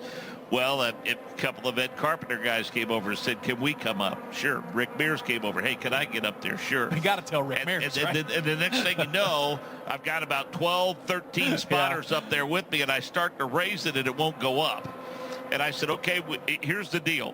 Robbie's with me almost every race, so he stays. This guy, and I pointed at Rick Mir, I said, he won the 500 4 times, so he stays, and the rest of you guys got to get off. Yeah, you guys show me your Indy 500 rings, and if any of you got 4 of them, maybe we could have a conversation. But and so as you recall, we were at Mid-Ohio one year, and Robbie was up with me. Well, Bobby Rahal comes out, and he goes, hey, can I watch from up there? Yeah. Well, the folks at Race Control didn't really like that idea, so we kind of got Bobby Rahal and Robbie Fast in trouble, and they both had to get down. That's the last time Robbie and I were together. All it takes is a couple of them to complain, and they gotta even the playing field out a little bit. But yeah, it's cool. It's especially at the road and street circuits, Mark. It's always fascinating to see different teams. They put spotters out in different spots. I mean, it makes sense at an oval. You just put them up top, and they can see the whole racetrack. Although I say that when we go to the Indianapolis Motor Speedway, what always fascinates me is just about all of these drivers run 2 spotters. They're in turn 1, and up in where you were at for so many years, they're in turn number 3, because that racetrack is so very big that, man, when you're hauling off at 235, 240 miles per hour into 1 or into 3 at Indy, to have that spotter up there is so very important. So yeah, we all know how important the communication and the relationship is for a driver and their engineer and their strategist, to communicate to affect that race car. But that spotter plays such an important role no matter where we go on the NTT IndyCar calendar. And David Hunt doing a good job of helping Colton Herta navigate traffic. He is P1 early in the session at 156.647. Palou, Dixon, O'Ward, and Rossi the top 5. Kyle Kirkwood 6th fastest. Will Power 7th quick. David Malukas, Santino Ferrucci, and Marcus Armstrong the top 10. Newgarden's 11th. Harvey is 12th. Lundqvist is 13th. Rosenquist is 14th. Roman Grosjean is 15th. Regis VK is 16th. McLaughlin 17th. Rahal is 18th. Lundgaard is 19th. Fittipaldi is 20th. Catherine Legg, getting back in the 51 machine this weekend, is 21st. Simpson 22nd. Siegel 23rd. Daly 24th. 25th. Ericsson. Christian Rasmussen currently 26th. Stingray Robb is 27th fastest. The speeds range from 156.690 as Scott McLaughlin just leapfrogged over Colton Herta, down to Stingray Robb at 146.782. An update on the conditions for the pit lane with Michael Young. It's one of those situations where just a moment ago the sun was out and the track temperature shot up to 100 from 97. Now 3 degrees isn't really going to change anything for these drivers and these teams, but there's a huge cloud that's going to block the sun here momentarily, so things potentially will cool off as the wind keeps whipping around this 1 mile oval here in Milwaukee. And it's just been an interesting weather pattern this afternoon, and as you guys had mentioned a little bit earlier, things will change. These conditions will change throughout the weekend, so I think the sun going behind the clouds will certainly help at least give us more of a Saturday Sunday feel than this very hot humid condition we have right now. I want to continue to work through a bit of a debrief on the race at Portland. We could go with Nick, Power, Palou, and Newgarden. An interesting podium. Colton Herta finished 4th, and then some good stories among the top 10. Marcus Armstrong finished in the 5th position. Nick Marcus Ericsson, an up and down season for him. He finished 6th. Scott McLaughlin had to do a lot of work because of a grid penalty. He ended up in the 7th position. Your pole sitter, Santino Ferrucci, 8th. Graham Rahal, another one of those with a grid penalty, but he's holding true to form, in which qualifying doesn't go well for him, but he finds his way into the top 10. And then Kyle Kirkwood with the 10th place finish. Yeah, Kyle Kirkwood's, that's all he's done this year. I mean, he hasn't gone to victory lane, but he's just chocked full of top 10 performances. And, Graham Rahal, you mentioned him, a top 10 run at Portland. He's one that I've kind of got my eye on this weekend, Mark, because it just feels like experience is going to matter at this racetrack, and so few drivers have it. You're only looking at Scott Dixon and Will Power and Joseph Newgarden, Graham Rahal, a few drivers that have had a chance to race here. So I think Graham, he's got some laps at this racetrack. I think he could be a one to watch in car 15. Some other stories coming out of Portland, and we'll talk more about those. Gosh, we've got time. We've got an hour and 16 minutes to get all of that in. But Scott McLaughlin, P1, 157.581. And a somewhat familiar name, Michael Young, getting ready to return to Indy next at Nashville. And we hope we see him in some way, shape, or form for the foreseeable future. Michael D'Orlando. Yes, indeed. Michael joins us here on Pit Lane, our 2022 USF 2000 champion. And he had been you've been in the car most of the 2024 campaign in Indy Next by Firestone. And then I've stepped on his white shoes now 3 times. And he's such a gentleman. He's not really worried about it. He can bleach them clean white again. But we talked about the midway point of the season. You said the funding is just not there. But stay tuned. There may be something happening at the end of the season, and it looks like that has come to fruition. Well, yes, Michael, I'm excited to be going to the finale at the Music City Grand Prix in Nashville, thanks to one of my good friends and partners with Flat Rock Motor Club. They're a racetrack down near Knoxville, Nashville area in Tennessee. New motor club coming out, very thermal-esque, but it's absolutely beautiful. And I got a chance to see it a couple weeks ago and take a couple laps on the track, and it's amazing. There's this one beautiful banking turn that you can take at serious speeds, serious G's. So absolutely love that facility. And as per usual, I've been fortunate enough to have Priority and Plastic on board, helping me throughout the first half of this season. And they're a payment processing company, publicly traded on the NASDAQ, and essentially they let you pay anything with a credit card through a business, etc. Doesn't matter if the vendor takes that or not, but they've been super helpful for the B2B stuff through the series and through people that I'm meeting and growing my network and trying to bring these deals together to push forward to Nashville and for 2025. I think it's fair for me to say that clearly it doesn't matter the skill level of the driver. It's about having the funding to continue up this ladder system and to the NTT INDYCAR series to be able to get this put together for the final race of 2024. Will that parlay into 2025, or is it more of this continued effort to continue to try to get the funding to continue your racing career? I think it's continued effort for sure. I'm lucky to have everyone that supports me where to be where I am now, and I love being in the Indy Next by Firestone series. I feel like I belong here, and I feel like I belong as a future NTT INDYCAR series driver. So, we're going to keep pushing for 2025. I think depending on how we show at Nashville and a few months that we have in the off season, it's going to be a lot of hard work, but I'm looking forward to coming back and coming back strong, hopefully. You talk about hard work. You've certainly tried to get to the NTT INDYCAR series. You jumped through the USF Pro 2000 series, got to Indy Next, but it's constant work. How has it changed you as an individual? You were basically winning you're the USF 2000 champion back in 2022. How has it changed you as an individual now that you sat out a couple of races and really have to work your tail off to get that next ride? Well, I don't think I've changed much as an individual. I'm still putting in 100% effort into everything that I do. The 2022 USF 2000 championship was hugely beneficial to me to move up to Pro 2000 and have a shot at the championship last year, and to put myself in a position where I am now. I'm super thankful to be here and to be able to achieve my dreams as a racing driver. It's something that not many people get to do. So it's made me more grateful of a person. Yeah, it makes me want to push even harder to get where I want to be in IndyCar. And that, like you said, in being in 2022, I won the championship there, and I believe that going into next year, I have a shot at winning the championship in the Indy Next by Firestone series, so we're going to continue to push. Well, I've been a big fan of you, and obviously your success, it just shines on the talent that's in this ladder system getting into the NTT IndyCar series. We wish you all the best, and maybe Flat Rock, you could get a house there and just live there. And do they sell homes as well?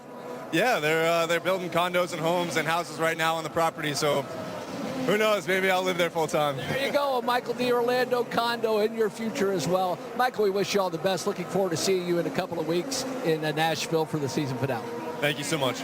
Great young man, again, our USF 2000 champion back in 2022. And Michael's one of those drivers that you just want to see do well. He works so hard at what he does, and he's got such a great racecraft. It's great to see him get this opportunity in Nashville. Michael, do you think he's taller than Steph Wilson? How tall are you, Michael? I'm 6'5". 6'5". Yeah. So I look like I'm about eye level with them, but I'm actually standing on a stool to actually look at my eye. How difficult is it for you to get into a car? I've always thought about that. I was like, do they wedge you into the car? Yeah, it's almost. I feel like I'm jamming my knees into the top of the car, and I wish I could take it like an inch or two out of my shins to get in a little lower, but yeah, we make it work. You know, you have other tall drivers that race, Grant Rahal, Christian Bogle, and then your next by Firestone Series. We're all pretty tall. We make it work, so I guess I'm just one of the few. Did you ever play basketball? I did, yeah. Everyone asks me that, man. It's always like, what do you play? You play basketball? No, I'm a racing driver, actually. Isn't that for short people? I guess I'm breaking the stereotype. I don't know.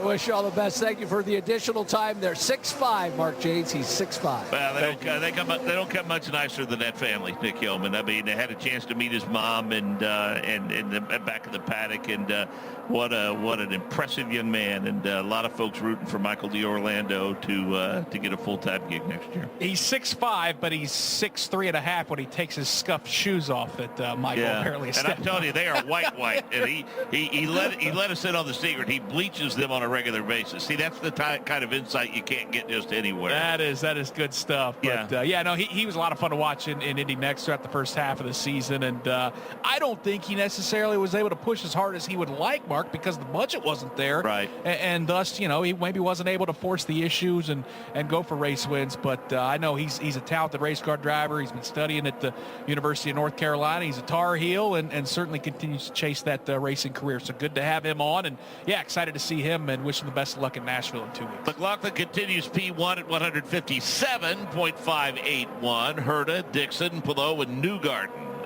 1 through 5. Kyle Kirkwood is 6th. Pato Award is 7th.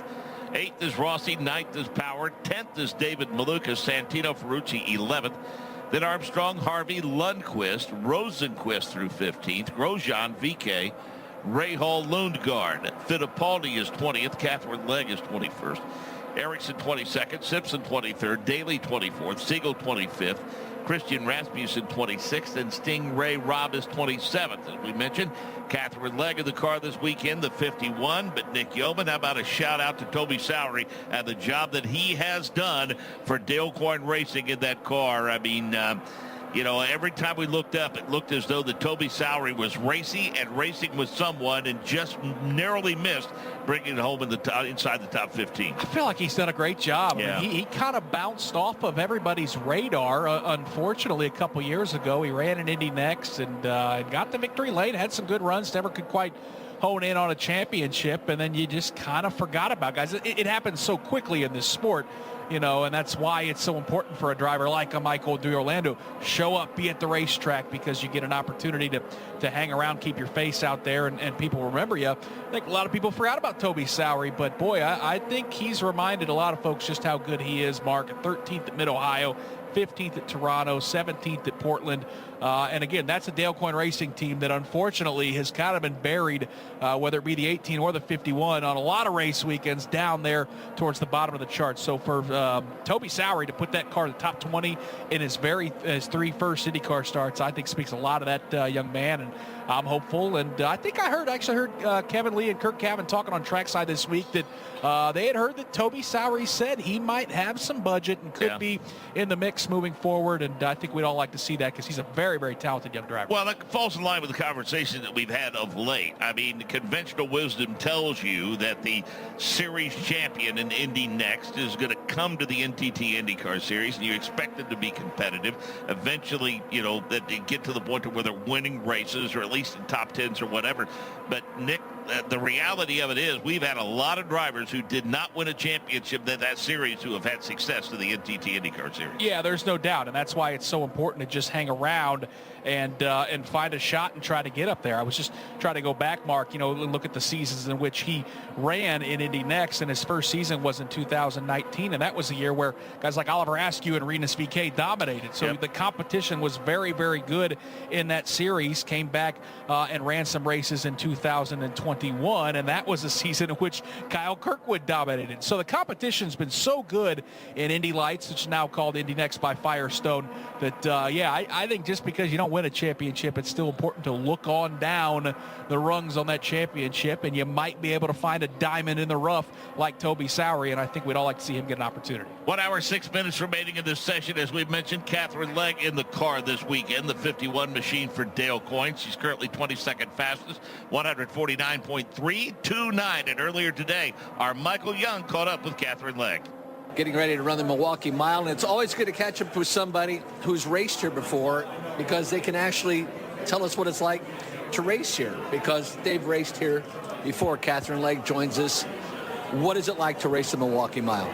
Do you know what? You say that, but I don't know that any of us can remember what it's like to race the Milwaukee Mile, because we've all hit the wall too many times that our brains don't work properly. Otherwise, we wouldn't still be doing it, right? No, I joke. I'm really happy to be back here. I've done it twice, actually. 2006 in a Champ Car, 2012 in an INDYCAR. And the first time I did it was my first year in the big cars, and I actually led the race here. So I have fond memories of Milwaukee. The second time I did it, the car was not competitive, so it was a much longer, much harder day. And we're hoping to rectify that this year and see if we roll out with a good car and we can be competitive again. Worldwide Technology Raceway, not a true test. You guys didn't even make it through tech, so that was a tough weekend all the way around. This place, obviously, probably can't compare it to the cars you've driven before, but is there a memory of this place or how you set up, anything that you can utilize this race weekend? I don't think so, really. Muscle memory is absolutely a thing. You know, like having knowledge of the tracks that we go to is huge in most places. But it was so long ago, and it has changed so much that I don't know that it's necessarily useful apart from knowing where the toilets are, right? Like it literally, I don't think any of it translates. It is a super cool racetrack, though. It's more like a road course oval than anything else. So very much looking forward to experiencing and sampling in this car, at least, what that's like, as opposed to, you know, the high banking and high downforce of somewhere like Iowa or even Gateway to a certain extent. So describe, when you say a road course over, obviously there are no right turns, but it has the feeling, the characteristics of a road course in the turns. Yeah, strangely enough, you know, being located where it is, it kind of reminds me of fast corners at like a Road America kind of feel. Because it's very flat, not very high banking at all, and so it just kind of has that feel of a long flowing fast road course type corner, rather than both ends actually, rather than a typical oval. Well, hopefully your muscle memory's there, and if your memories get jogged, all the memories are good ones. We wish you all the best this race weekend. Thank you. Yeah, I'm making new memories. There you go. That's Catherine Legg. Yeah, likable for sure, and but I know that she has a lot of fans out there, Nick Yeoman, Catherine Legg, and has provided, I think, you know, things didn't obviously go well Worldwide Technology Raceway, as we're looking at Alex Below going awfully slow around turn number 2. Looks like he's holding on there a bit, doesn't he? Yeah, I think he just got a little bit out of the groove and was chasing it up the racetrack and trying to keep it out of the wall. But, Mark, shout out not only to Catherine Legg, but to that company, Elf Cosmetics, that jumped on board at the Indianapolis 500. And their activation, I saw they had like the drone light show downtown Indy leading up to the month of May. And I think they enjoyed the experience so much that they decided to back Catherine for more races towards the back end of the season. And that's exactly how the activation and sponsorship process should go. So awesome to have that cosmetic line on her side pods and giving Catherine an opportunity at 43 years old, one of the more veteran drivers in the field, to spend a lot of time in sports car over in IMSA, and she has had some success. But of course, we know that she cut her teeth mostly racing in the Champ Car days, then again moved over to the sports car side and getting opportunity later in her career, Mark, to get back in IndyCar. And it's always good to see, because she is, as you can hear in that interview, she's delightful to talk to. She's made a lot of fans over the years, and we enjoy having Catherine in IndyCar. Yep, had a chance to spend a little extra quality time with her. This was a few years ago when she was full-time in the series. I was doing the media day when it was at the Mahaffey Theater in St. Petersburg, and boy, charming beyond words. For sure. Catherine Legg, there's no doubt about that, and has brought, I think, a pretty solid veteran presence to that race team that I'm sure Dale Coyne has appreciated. Shown a lot of faith in her this year on these ovals especially. Scott McLaughlin continues P1, 157.581. Herta, Dixon, Pillow, Newgard in the top 5. Kirkwood, Award, Rossi, Power, and Malukas the top 10.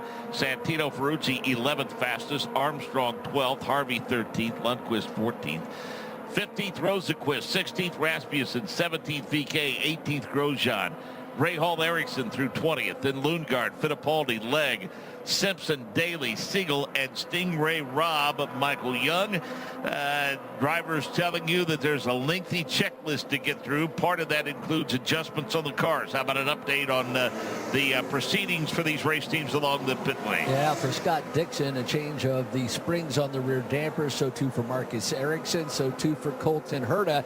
And you talked about Alex Palou just moments ago. Slow out of turn number 2. They're changing the springs on those rear dampers as well. So those fine-tuning, those adjustments happening right now with just 1 hour remaining in this opening practice session here at the Milwaukee Mile.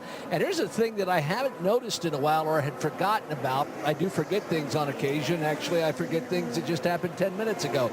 But there is actually a slope down the exit to get onto the track. So as the drivers come off pit lane actually drops down a couple of feet into turn number 1, which I had forgotten about that happened here at the Milwaukee Mile. But again, hats off to everybody involved. It is just beautiful here. And for the fans who remember the Milwaukee Mile of old, it looks like a brand new race facility. They really did a fantastic job.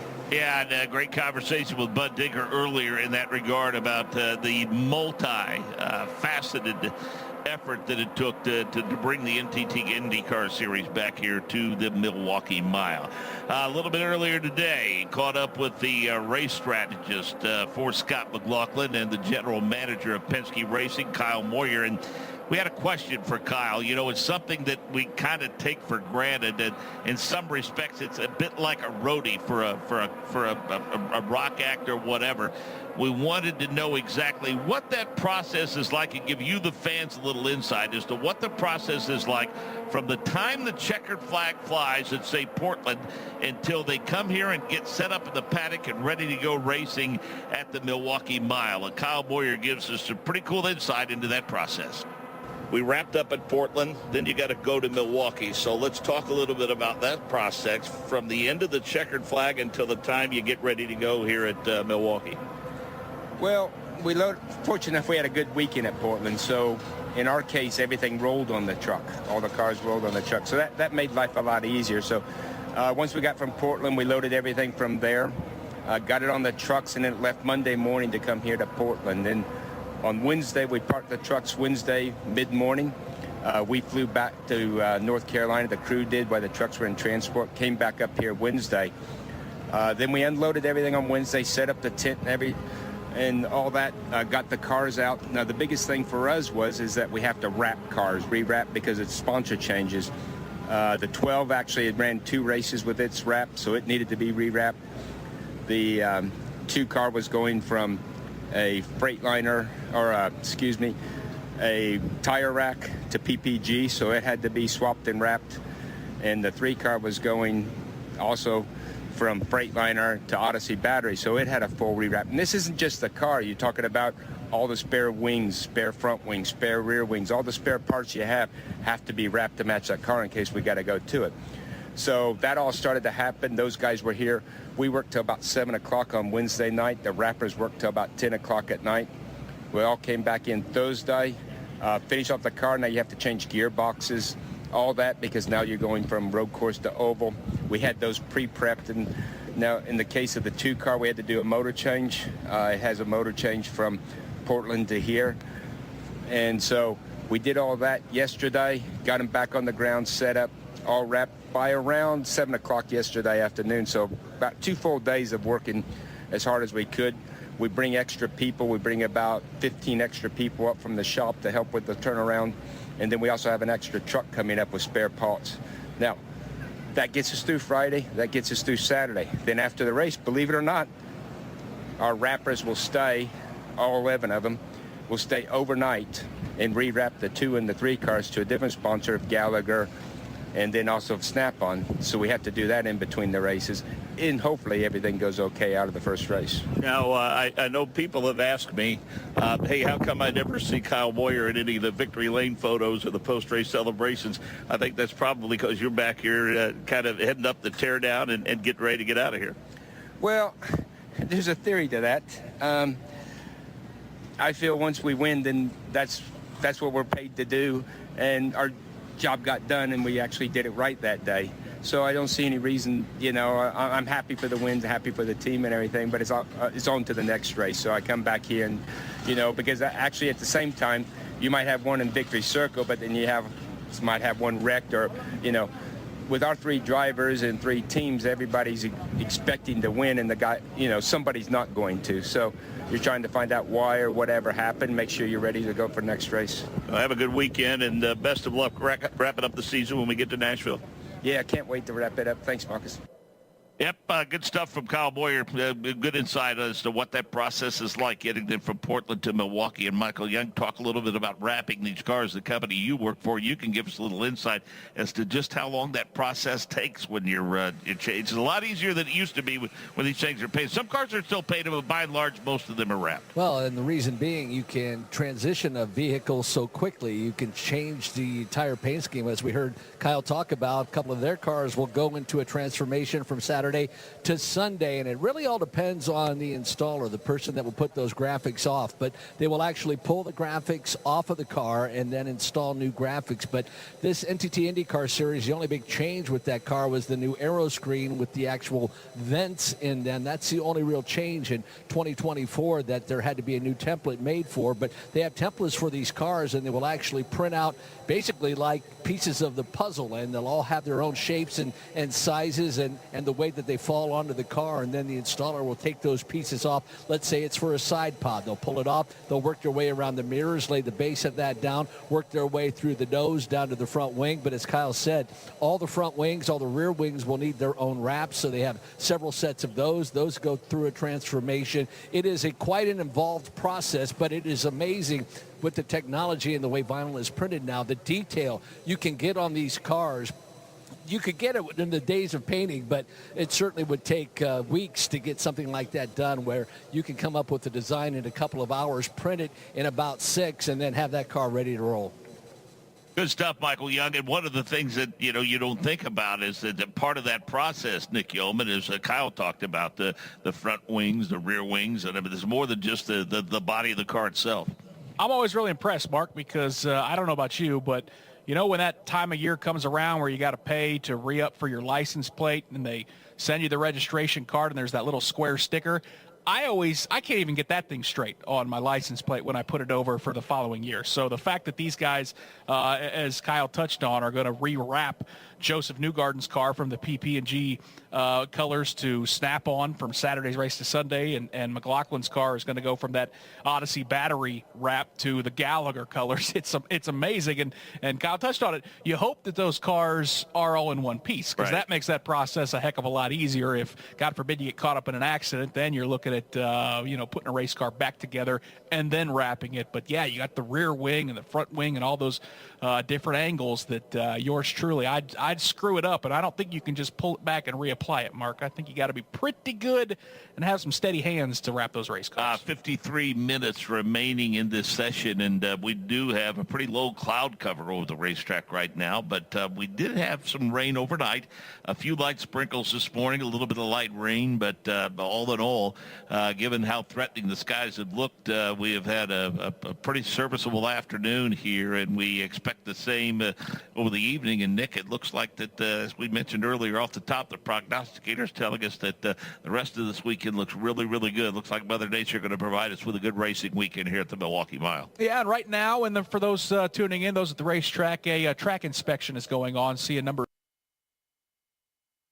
safety trucks kind of navigating. We see one right at the start-finish line, one about halfway down the back straightaway, another safety vehicle heading into turn number 3. And we see this a lot, Mark, during the month of May, when you have extended long practice times and drivers are really pounding away. I mean, the majority of the field is turned at the very least 20 to 30 laps, and that doesn't count the highline practice. You want to make sure the track is cleared up, nothing's out there to cut any tires. Let's go back to pit lane and Michael Young. With Michael Andretti, it's odd that you have an affection for a racetrack, Michael, but when I came in today, I started walking around, and I thought, God, it's cool to be back to the Milwaukee Mile. What are your memories of this place? Oh, I have a lot of great memories here. I really love driving here. It's a fun track to drive, very challenging track to drive, and but when you get your car working well here, you feel like you're King Kong. You know, it's just one of those types of tracks. So it's it's fun. It's a lot of history here as well. You know, one of the oldest tracks in the world, and so yeah, we love coming here.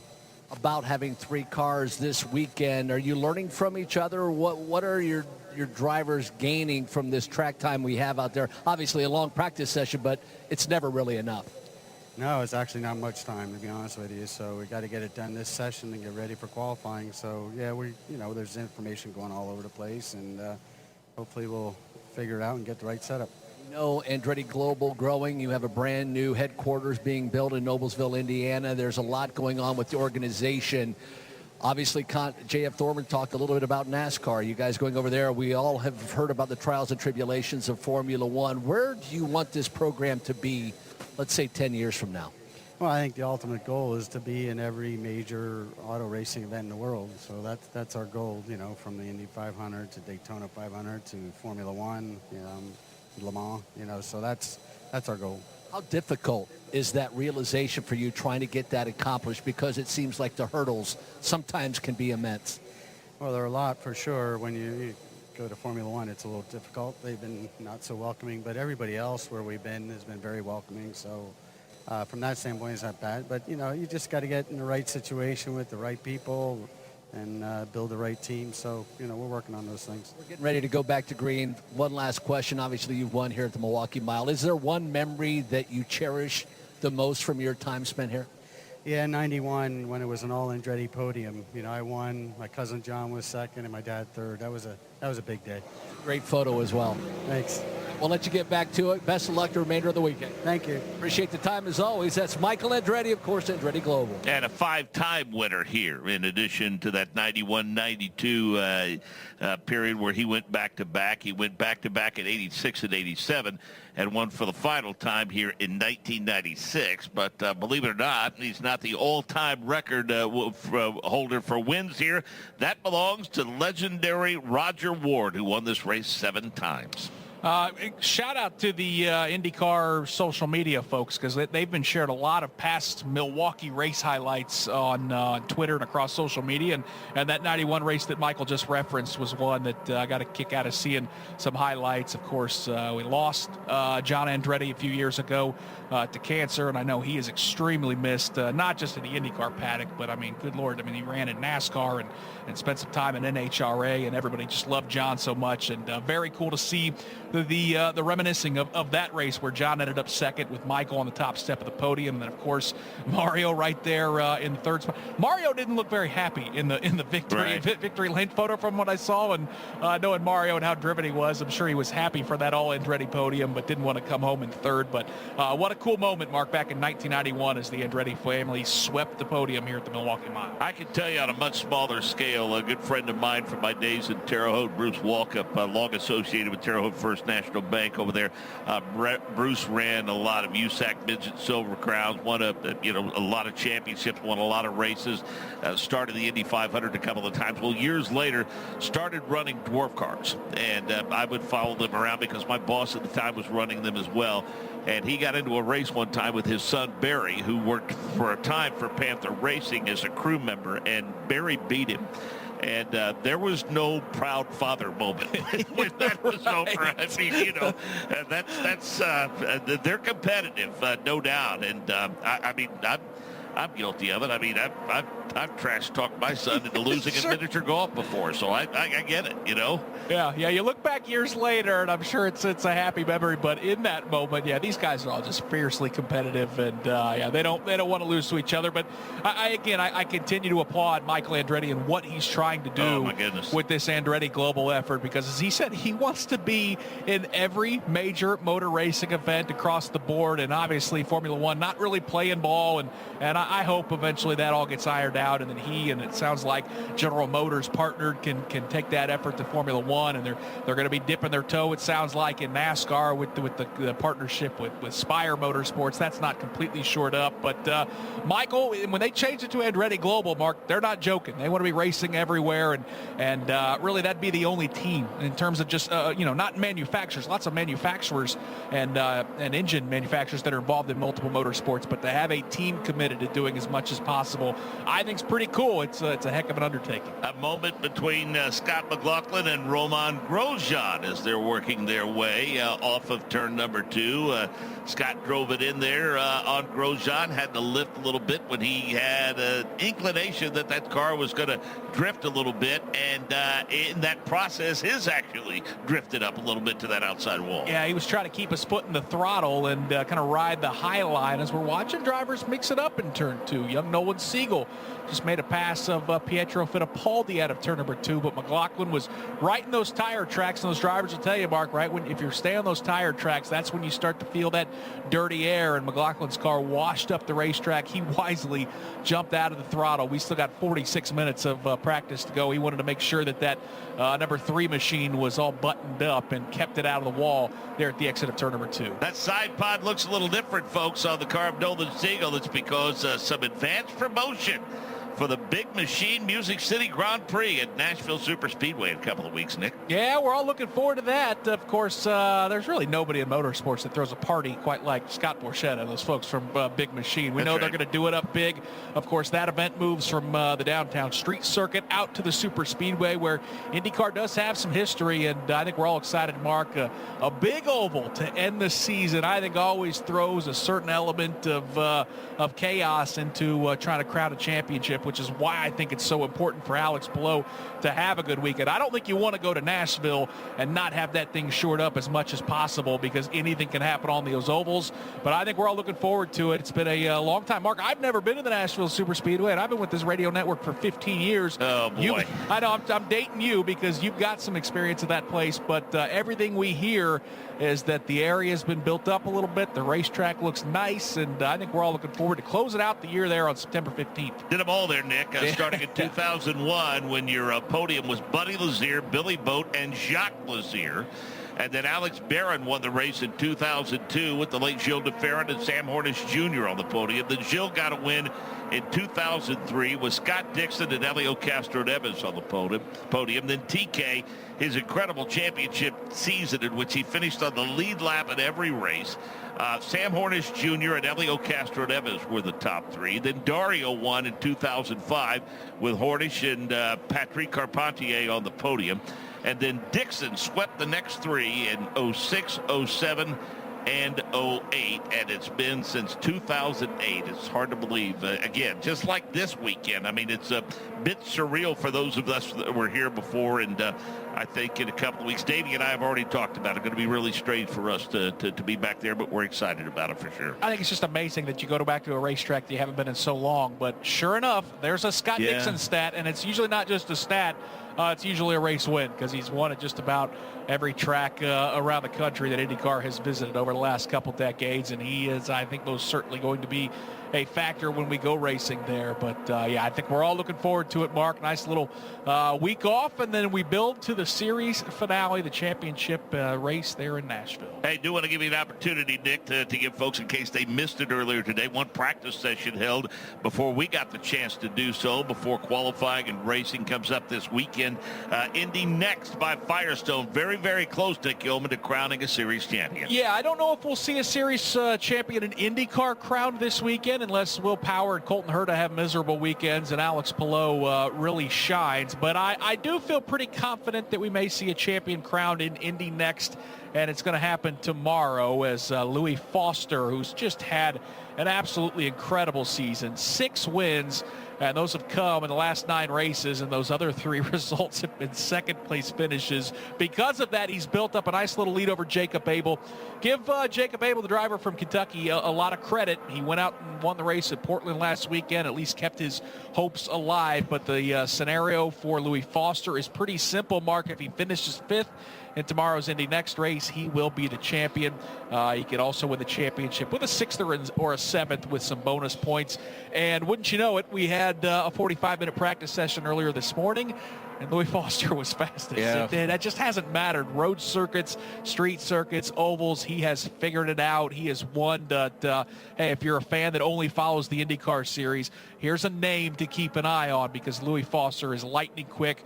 Looks like he is well on his way to winning a championship. And with that comes some perks, Mark, including opportunities to test in IndyCar and run in the Indianapolis 500. And so many drivers over the years have parlayed that into opportunities running full-time. We don't know where Louis Foster may end up, but he has a chance to check a big old box tomorrow if he can finish in the top 5 and be crowned our 2024 Indy Next by Firestone champion. Interesting thing about this pit lane, Nick Yeoman, here at Milwaukee. First of all, it really narrows up upon entrance when you come off of turn number 4. The exit is much, much wider, but you want to talk about even a bigger advantage for Santino Ferrucci having that first pit stall. If you look down through here, there's something you don't see here that you see at every other racetrack, I think, on the series schedule.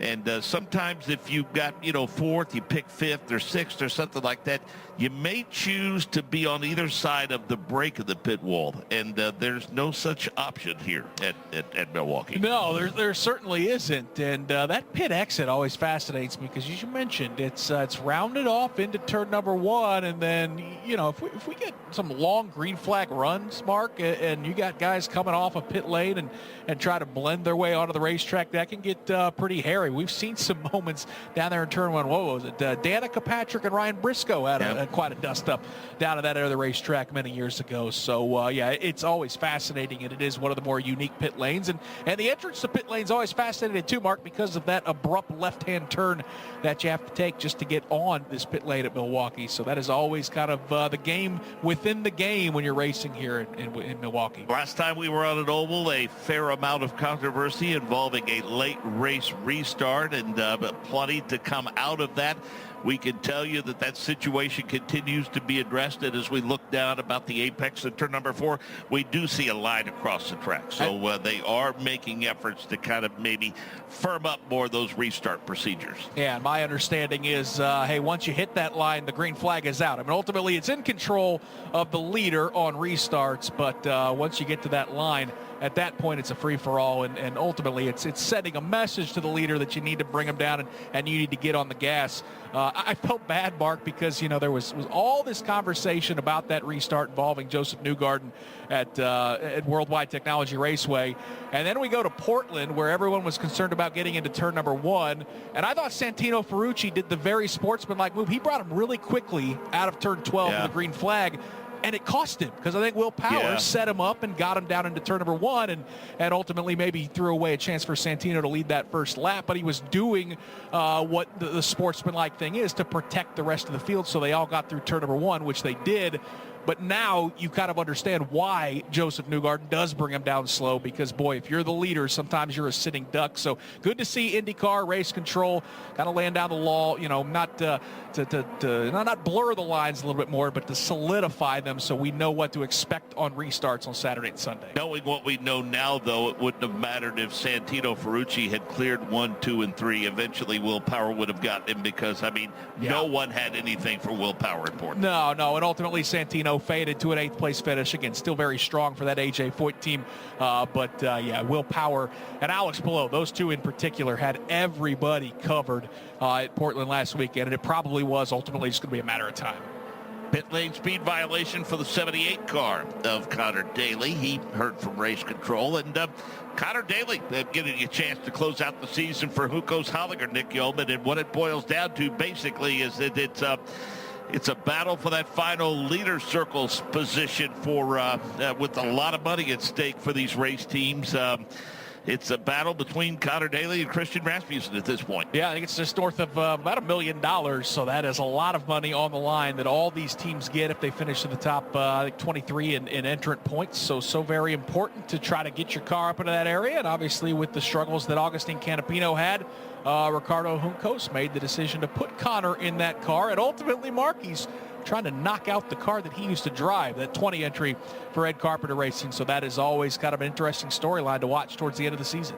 Joseph Newgarden has now pedaled it to P1 at 158.762. Scott McLaughlin second fastest, 157.581. Pillow, Herta, and Armstrong the top five at 156.647 and 156.229. Santino Ferrucci up to sixth fastest at 156.214. Alexander Rossi at 156.181. Scott Dixon, Renus VK, Kyle Kirkwood complete the top 10. Kirkwood at 154.743. Award, Willpower, Malukas, Jack Harvey, and Linus Lundqvist through 15th.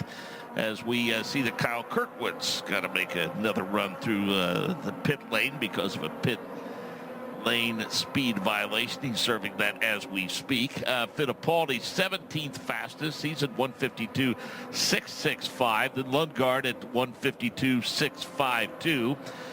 Then Rasmussen, Grosjean, Siegel, Rahal, Ericsson, Legg, and Simpson through 25th. Connor Daly is 26th. Sting, Ray, Rob is 27th. Well, going back to 19th place running Christian Rasmussen, he is in the car for the rest of the season for Ed Carpenter Racing. Wanted to get his thoughts and impressions on this opportunity. Pretty cool story. Michael Young caught up with him a little bit earlier on today.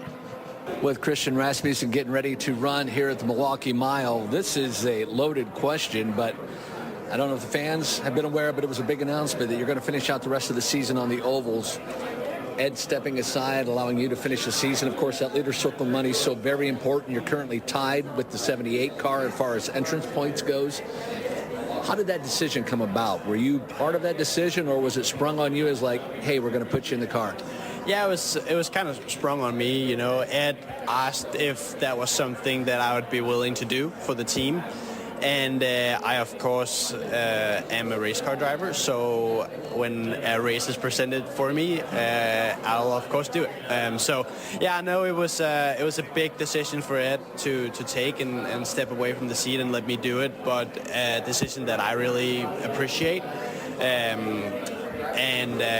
Yeah, it'll be good. You know, I'll do everything in my power to, you know, get us up in the leader circle, and you know that's kind of the main goal. So it's again not going to be anything crazy from our perspective. It's just going to be, you know, getting those points in and finishing the races. So excited for it. Haven't done short oval races for a while. Last time was Iowa or St. Louis last time, whichever one we ended on. And obviously never in an IndyCar. But yeah, I've taken well to the ovals, I think. And also when you look back at the 500, that was a good day for us as well, a good month for us. So I don't think this will be much different. You were a winner on the ovals as well, on these shorter ovals. So albeit not in an IndyCar, having not tested, is there a concern on your part? I mean, obviously you're a race car driver, and any time you hop in, it's going to be a learning experience. But the excitement level as opposed to the tension of having to throw it in the deep end of the pool. You've got a lot to learn in a short amount of time. Not that you can't do it, but still there's a lot on your plate. There's a lot on my plate, but it's not a position that I haven't been in before. You know, we've had it multiple times this year. You know, I was new at Long Beach, never been there before, and yeah, like you say, it's every time you hit the track, it's a learning experience, and that's kind of what this year has been all about. But in terms of tensions, I'm pretty calm right now. You know, I know it's a big weekend ahead with doubleheader and everything, but I try to just kind of focus on the job ahead, and it expects me to, you know, do the best I can, and that's what I expect of myself as well. So that's, I think, what we're going to try and execute this weekend. Does Ed say, let it all hang out, Christian, be yourself, be that type of driver that you are, or does he say, remember, we have to finish well? How do you balance that? I think it's a little bit of both, but I also don't think that Ed would put me in the car if he didn't trust me to do the job, you know. So at the end of the day, that's what he did, and that's the decision that he made. So, yeah, he wants me to be the driver that I have been this year and continue that. When that meeting happened and you walked out of that meeting, emotionally, what was going through your head? Yeah, it was funny. It was a 10-minute phone call, at 9:30 at night one night.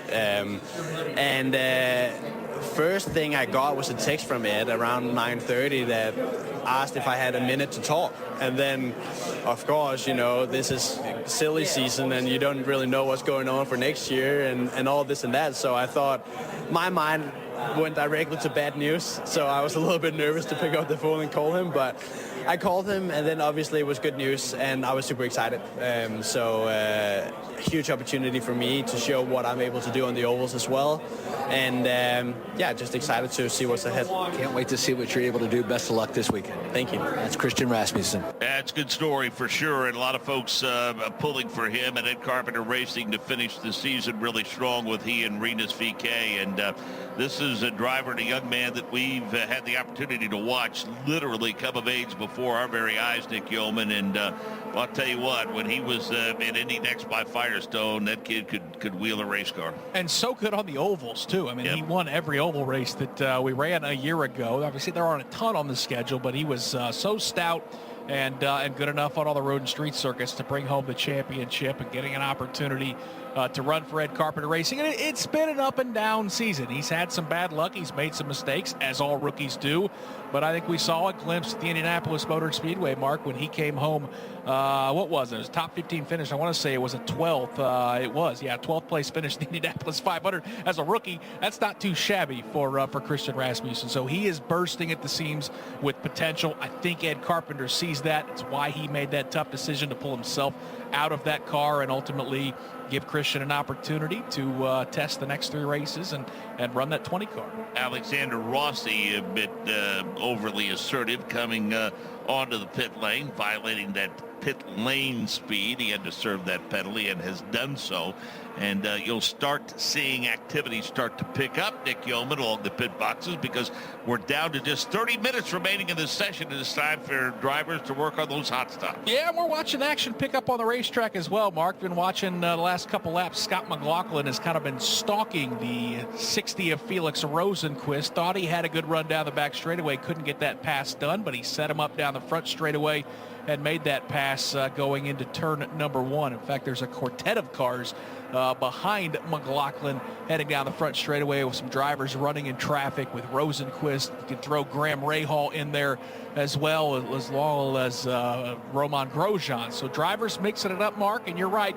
A lot of guys coming on and off of pit lane, making those minor adjustments, tweaking, trying to find those tenths of a second that certainly can take your day from being mediocre to quite stout if you can find that extra little bit of speed. I'm going to have a busy day tomorrow for sure. You can join us at noon local time, 1 o'clock Eastern, as we have complete coverage of Indy Next qualifying. And then at 1:15, 2:15 Eastern, we'll have qualifying for race 1 and 2 for the NTT INDYCAR series. And then at 2:45, the Indy Next race. And then at 4:30 local time, 5:30 Eastern, complete coverage of race number 1. And then Sunday, we'll join you at 1:30 local time, 2:30 Eastern for INDYCAR race number 2. So tomorrow, going to be a bit like Saturday short track racing, Nick Yeoman, in which you don't get a practice session, you don't get hot laps, you just come in, you qualify, and then you go racing. Yeah, 2 qualifying sessions, 2 races for those that are going to get to make their way out to the Milwaukee Mile tomorrow to take in. And tell you what, Mark, I think the driver's probably pretty happy with the forecast for this weekend as well, because I always worry about these guys. I mean, they are highly trained athletes, and they put in the work throughout the course of the week and the months during the off season to make sure that they're ready to go to drive these race cars. But 2 races on back-to-back days is asking a lot, and thankfully with the cooler temperatures, I think that's going to ease it a little bit for these drivers battling the elements of wrangling these cars around for a pair of 250 milers. A driver that hopes to be in the mix for Rahal Letterman Lanigan Racing next year got an opportunity recently at Portland, in which he started 15th and finished 19th. Michael Young has caught up with Yuri Vips. For Yuri at race at Portland, just 1 weekend to go, and to be back on the pit box today. We'll wait and talk about 2025, but it's been a while since we've seen you get back in the car, and it was great to see you back in the car. What was Portland like in your mind? Yeah, I mean, as you said, it was great to be back in the car. Definitely a strange feeling. You know, I've only only doing 3 races in the last 2 years is obviously not the situation I want to be in, but very thankful for Bobby and Mike and for the whole team to give me this opportunity. When you talk about just a unique opportunity, you haven't been in the car, as you said, but as we end 2024, looking to 2025, obviously you wouldn't be here if you didn't have an opportunity. Has Bobby given you or anybody at Rahal Letterman Landing given you any idea if you'll potentially be in the 45 for 2025? I mean, there's obviously talks, but there's obviously talks with a lot of drivers because it's a very, very good seat, and it's a Rahal. We're a very strong team, so when you get a seat open like that with Christian moving away, I think there's a lot of guys that want to get that. So I'm definitely on the list, I know that, but yeah, we're still nothing finalized for that. Obviously, there's nothing you can do but be a support, but we've seen your performance in the car. It's always been very, very good. Is it one of those situations where it becomes a financial thing, or is it just they have to make a decision on the future of the 45 and where they want to go? I don't know that, actually. I don't know that yet, and I hope it doesn't become financial because, I can't provide much there. But yeah, I'm sure they will do what's best for the team. You certainly have a heck of a lot of talent. It was great to see you in Portland, as I had said, and we wish you all the best in 2025. Hopefully your name will be associated with the 45. Yeah, thank you so much for that, and yeah, I hope so too. Hope to be there. He's a heck of a driver, guys, and of course we'd love to see him back in the NTT IndyCar Series car for 2025 and beyond. Yeah, good stuff, Michael Young, and happy we were able to catch up with Gary Vips, and we wish him well, and hopefully we'll see him on the grid in 2025. We do want to remind folks, Nick Yeoman, that throughout the course of the weekend, there's plenty going on here throughout the grounds. It's the Hy-Vee Milwaukee Mile 250's free fan zone. And believe it or not, it's going to be in some way, shape, or form very, very similar to the Wisconsin State Fair because a lot of the vendors are going to be open. Now, you'll need a ticket to get in to see the action, but there's a lot of stuff to see and do in that free fan zone. It features live music from local and national bands throughout the facility on Friday, Saturday, and Sunday. And some of the most popular bars, restaurants, and vendors from the State Fair will lend their support to this event. And what's really cool is that there's an autograph session from 6 to 7 tonight. There'll be other autograph sessions. 6 to 7 tonight. That'll also be in that fan-free zone. Yeah, try to make this as an exciting event as possible for fans that make their way out. And well, I love the fact that this is a racetrack and a fairgrounds, Mark, because it's just such a throwback feel to it. And you're right, as we can leave our broadcast booth, head on down the grandstands, you get all the restaurants and, the stands set up like it was the State Fair, open and catering to all the race fans that are making their way out there. And as you mentioned, the concerts, the entertainment, the autograph sessions, it's very cool to see. And Bud Denker, kind of touched on it early in our broadcast of all the effort that went in to putting this event together and bringing racing back to the Milwaukee Mile. And I think they certainly understand that, you can't just run a race. You got to provide lots of opportunities for entertainment and engagement to race fans. And very cool to see that there's so much going on. And let me correct myself. It's a free fan zone. We don't want a fan-free zone. we want a free fan zone here, and we want people to come out and enjoy that free fan zone and meet your favorite driver in the NTT IndyCar Series and Indy Next presented by Firestone. I mean, you hit the nail on the head.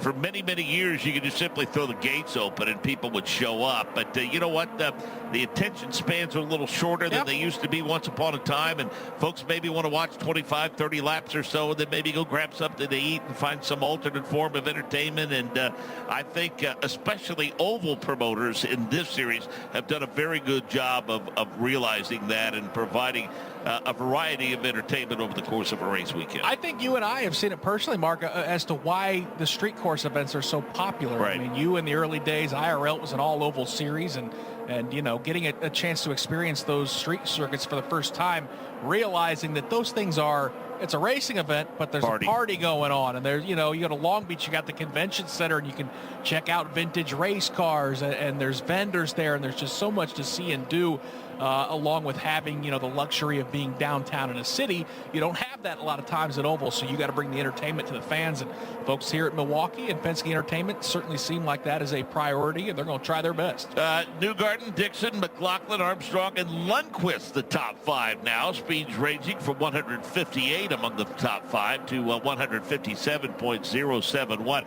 I can remember for years, Nick Yeoman, there's no letdown, was never a letdown for me after the Indianapolis 500. This is long before I joined the network, when this race was the traditional date after the Indy 500. I remember watching it, and I remember seeing races here over the years that might have been held in conjunction with that fair, and seeing, Ferris wheels and things like that in the backdrop. And there was a time back when there were 2 weekends of qualifying for the Indianapolis 500 that if you got in on the first weekend, which was always the goal, the teams would actually come up here and test before the second weekend and before the 500. Yeah, I mean, it was wild. It was, as you mentioned, it was always Indy and then Milwaukee.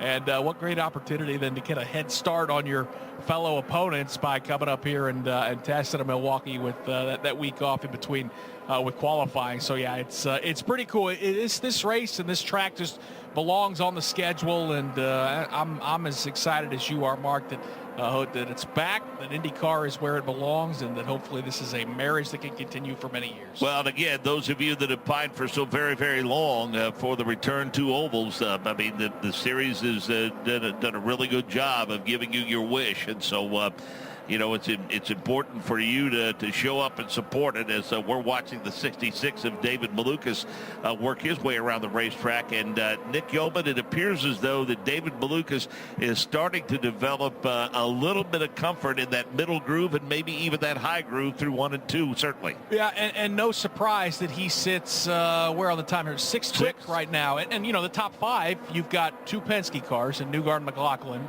3 Ganassi cars, Dixon, Armstrong, and Lundqvist. So it's the best in the top 5. And there's David Malukas punching up, driving for this, Meyer-Shank team, and he's done such a great job on these short ovals over the years, and he's right there in the 6th position. So, yeah, it's that time of the practice session, Mark, where you've laid down so much rubber. I mean, how many laps just in this session alone for this group? Everybody's in the 50, 60 range, and that doesn't count all those laps that were turned during the split Highline sessions. So we've got hundreds and hundreds of laps laid down of Firestone rubber now, and I think naturally you're going to see drivers start to search around a little bit to find that extra grip. To your point, 1,400 laps total. There you go. And counting collectively among these 27 cars, and that number obviously continues to climb as we speak. And with a possible exception of a track inspection thus far, things have gone rather swimmingly. I think the reason for that, I hope I'm not jinxing it here with just 20 minutes or so remaining in this session, but I think a lot of that has to do with the fact that first of all, some testing went on here, but also I think giving them an opportunity to maybe turn a lap or two and do those hot pit stops earlier, and then, they wanted to go out and test that middle groove and maybe test that higher groove or that low groove, whatever the case may be. It's kind of like pregame. You get out there, you get loose, you warm up, and then you're better ready to take things on once that green flag flies for the session in earnest. Another guy who's showing some speed, Mark, Felix Rosenqvist, just jumped to 3rd quick. So Meyer-Shank Racing across the board showing some speed. They may have something this weekend as Felix has gone to 3rd, and that bumps David Malukas down to 7th. But that pairing having a nice practice session. Felix up 157.628 miles per hour, and the top speeds we're looking at are up north of 158. So these guys are really clipping it along and getting around this 1 mile oval here in Milwaukee, Wisconsin. But Felix is a guy who got off to such a strong start to the season, Mark, and then probably hit what he would consider kind of a rough stretch throughout the summer months. But we know how fast Felix is, and continues to do a really good job. And we know Michael Shank and Jim Meyer really, really like him, and they want to build a future around Felix Rosenqvist in that 60 car. To your point, 5th at St. Pete, 3rd at Thermal Club. He finished 9th at Long Beach, 4th at Barber, and finished 10th on the road course at the Indianapolis Motor Speedway. Finished 27th thanks to a mechanical issue of the Indianapolis 500. Bounced back with a top 10 finish in Detroit. You thought, okay, here he goes. But after that, you go a 14th at Road America, 11th Laguna Seca. You got a 14th place finish at Mid-Ohio. Then outside of the top 10 of the 2 races at Iowa, and then he finishes, 6th place at Worldwide Technology Raceway and a 14th at Portland. Yeah, came on strong at the end of that race at Worldwide Technology Raceway also. Also was helped by the fact that, that race got a little wonky and we had guys crashing quite a bit. But, hey, you got to put yourself in position to make those moves, be there at the end, and Felix did a good job of coming home with a 6th place finish. So we'll see if some of that momentum can carry through and that he can finish strong for that Meyer-Shank Racing team. Average starting position this year for him is 10th. Yeah. Average finish position is 13th, and that's not what you like to see. No, it's not. And unfortunately, that's kind of always been the knock on Felix Rosenqvist. And I think the hope and why so many teams are always interested in him, Mark, is that he's got that one-lap pace, and what do they always say? It's easier to slow a guy down than speed him up, and you would hope that in turn with a little more experience that racecraft continues to develop, and then he can take those strong qualifying efforts and let it translate throughout the course of green flag runs throughout a race. So yeah, it's been kind of a nasty little secret there on Felix. Always qualifies well, and then he's kind of holding on to keep the car in the top 10, but he's had some strong runs over the years, Mark, and that's why they want to build around that Swedish driver there at Meyer-Shank. Well, I think he's about as happy about that as anybody, Nick Yeoman, sure. Because let's face it, I mean, it's been a 2 or 3 year period of uncertainty for Felix Rosenqvist. Yeah, no, I mean, it felt like he was going to be out of the sport there after a while. I mean, got an opportunity to drive for Chip Ganassi and went to victory lane and an impressive win at Road America, and then you just didn't know exactly where he was going to land. It didn't necessarily go great at Arrow McLaren, despite, Pato Award, becoming his best friend and becoming great teammates. The results simply weren't there, but I think when he became available on the driver market, I think not only Michael Shank, but Elio Castroneves, who has, kind of been, joined that team as in a minority ownership stake and decision maker. I think Elio knows how good Felix can be, and that's why that they tapped him to drive that 60 car. A couple of drivers struggling for speed collectively as a team. Roman Grosjean currently running in the 77th, in the 77 machine in the 17th position, and Connor Daly is currently 27th fastest. So some struggles for them in this practice session. Not sure what they're working on, whether it's a qualifying sim or a race sim, but I think that's probably a little slower than they would like to be. And Roman Grosjean made headlines for all the wrong reasons in Portland after that spin off of turn 1. Yeah, that was a misfortunate situation, to say the least. He was having a great day, too, Mark. I felt so bad as he was running in the top 5 after a great qualifying effort, and he just overcooked it. Had been into turn number 1, stayed away from that inside wall barrier that got Felix Rosenqvist earlier in the weekend. But then when he picked up the throttle, the car just got out from underneath him, and he spun. And then, unfortunately, for Ricardo Juncos' team, Roman Grosjean decided to gas it up and pull back into traffic and ran right into Christian Rasmussen, who was making his way through turns 1 and 2. And ultimately, Roman had to serve a penalty, so the day went from bad to worse, and he came away with, again, a day that I'm sure he felt like, Mark, he was going to come in home with a top 5, maybe even be in position for a podium, and ended up with a 27th place finish. So unfortunately, that has oftentimes been the story for Roman Grosjean, but when he has his clean days, Mark, he's very competitive. Yeah, he's, I think, came into the season with a lot of promise for that race team, and they were happy to get that veteran presence for sure. And, things have not gone swimmingly for Roman Grosjean, and let's face it, he draws the ire of a lot of drivers and fans, throw brickbats at him. But I can also think of some situations where he was caught up in circumstances this year that he had nothing to do with. Yeah, it's not all on him. That's for sure. I mean, you make your own luck, and certainly he's shot his own self in the foot multiple times over the course of his career. But this year, it has seemed like I think he's done a better job. That Portland incident aside, of taking care of that race car, and oftentimes it's just been a lot of bad luck. So Grosjean will try to turn it around ultimately in terms of results. I mean, the standout was the 4th at Laguna Seca, also had a handful of top 10 finishes. So he sits down there in the 17th place in points, has a chance to move his way up, maybe catch Graham Rahal or Rinus VeeKay for 15th, and I'm sure that's going to be the goal for that 77 car this weekend. And ultimately, Mark, when we go to Nashville in a couple weeks. 13 minutes remaining in this session, a 90-minute session, in fact. Joseph Newgarden continues P1, 158.762. Scott Dixon, Pato Award, Felix Rosenqvist, and Scott McLaughlin, the top 5. Armstrong is 6th fastest, and Linus Lundqvist. David Malukas is 8th quick, 9th is Alex Palou, and 10th is Colton Herta. Will Power is 11th fastest. We saw him working in traffic with Jack Harvey, who's running just behind him, is 12th fastest. Will's turn laps at 156.539. Harvey's at 156.455. Santino Ferrucci, currently 13th fastest at 156.214. Alexander Rossi and Kyle Kirkwood complete the top 15. 16th is Rinus VeeKay, 17th is Grosjean, 18th is Rasmussen, 19th is Robb, 20th is Ericsson.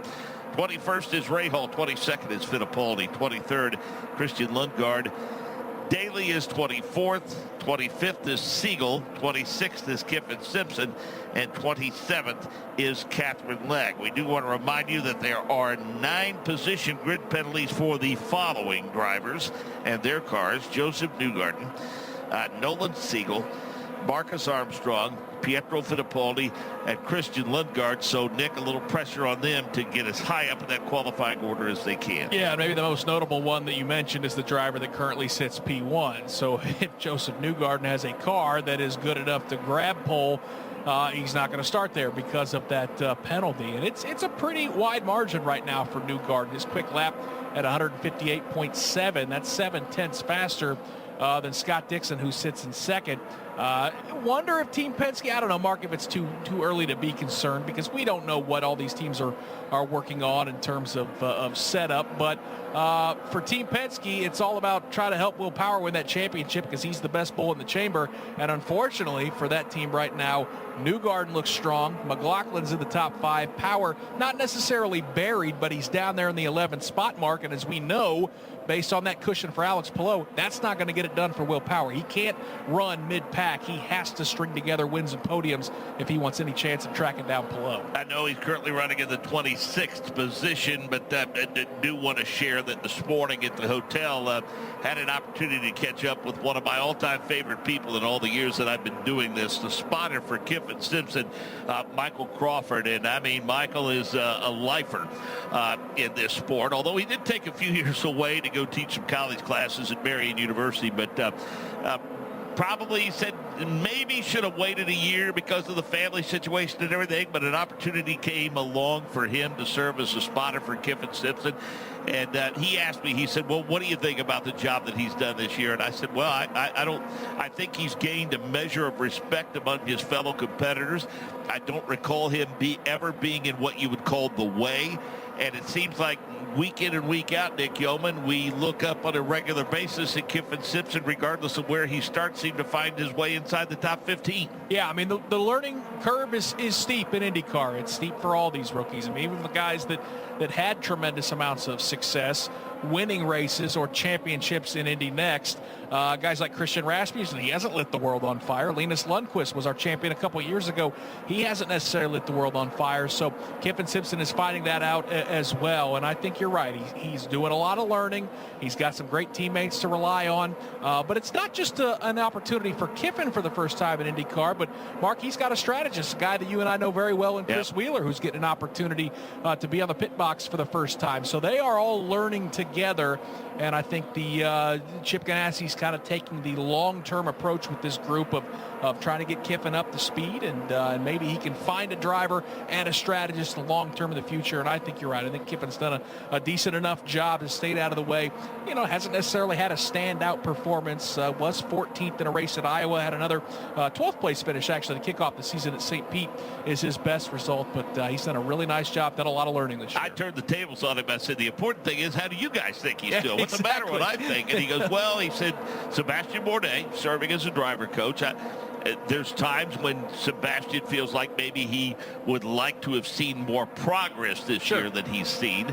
But he said that's a byproduct of somebody that is quote-unquote staying in their lane, if I could use that as a racing term. And he said, the one time I will say, he said, our relationship is great. He said, it's taken me a while to get to know him. And he said, while I still don't feel like I know him well personally, I know enough about him as a driver, and he knows enough about me as a spotter that we make it work. And he said the only time that he really ever seemed to get rattled a little bit, and understandably so, is when they told him, you need to pick up the pace a little bit but save fuel. And he's like, well, I'm not sure I could do that. Right. You want me to drive faster, but I can't drive faster and save fuel. And that was kind of, it turned into a lighthearted moment all in all.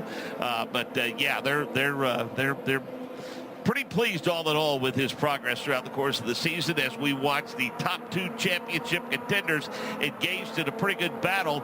Will Power and Alex Palou coming off at turn number 4 with Palou in front. Yeah, heading down into turn number 1. These two separated by 54 points. Alex Palou right now the fastest driver. But, Mark, we've had our first incident in this practice session. It is Christian Rasmussen out of turn 2. Wow, Christian Rasmussen.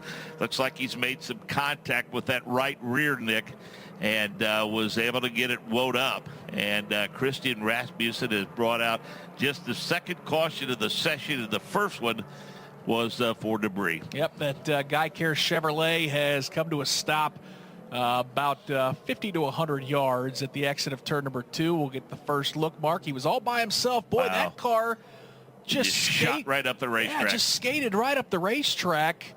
And he made a pretty significant hit to the right side of that vehicle. Obviously bent the suspension, but I don't know if I don't want to speculate too much if something broke or if maybe he just got in the marbles. But, boy, once you get up out of the groove, he was certainly a passenger. That car kind of went straight up towards the wall. That was a very, very, very strange looking incident. And, yeah, I mean, it looked as though that at one point about just off the apex of that turn, he was essentially a passenger trying to woe it up the best he could. Yeah, I mean, that was the corner entry didn't look bad, and he was in the racing groove, and then all of a sudden, about the midway point, it skated up the racetrack, and he became a passenger. So we'll see if we get a chance with just 6 minutes to go to catch up with Christian or not. But something definitely went wrong with car number 20, and for that driver, Mark, again, this is a big, big weekend for this team.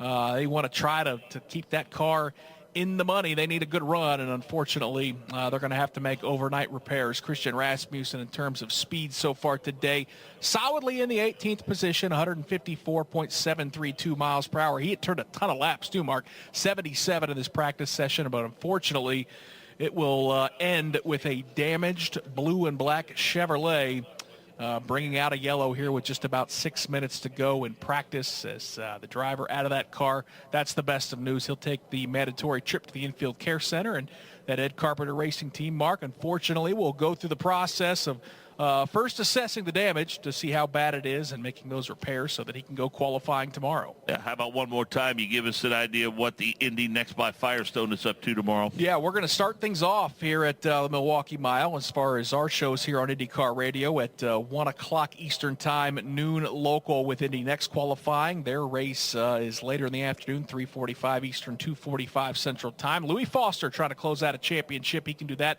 with a top 5 finish. In between those shows, Mark, we will qualify the Indy cars. That's at 2:15 Eastern Time, 1:15 at local time. Of course, it all leads up to Hy-Vee Milwaukee Mile 250 number 1.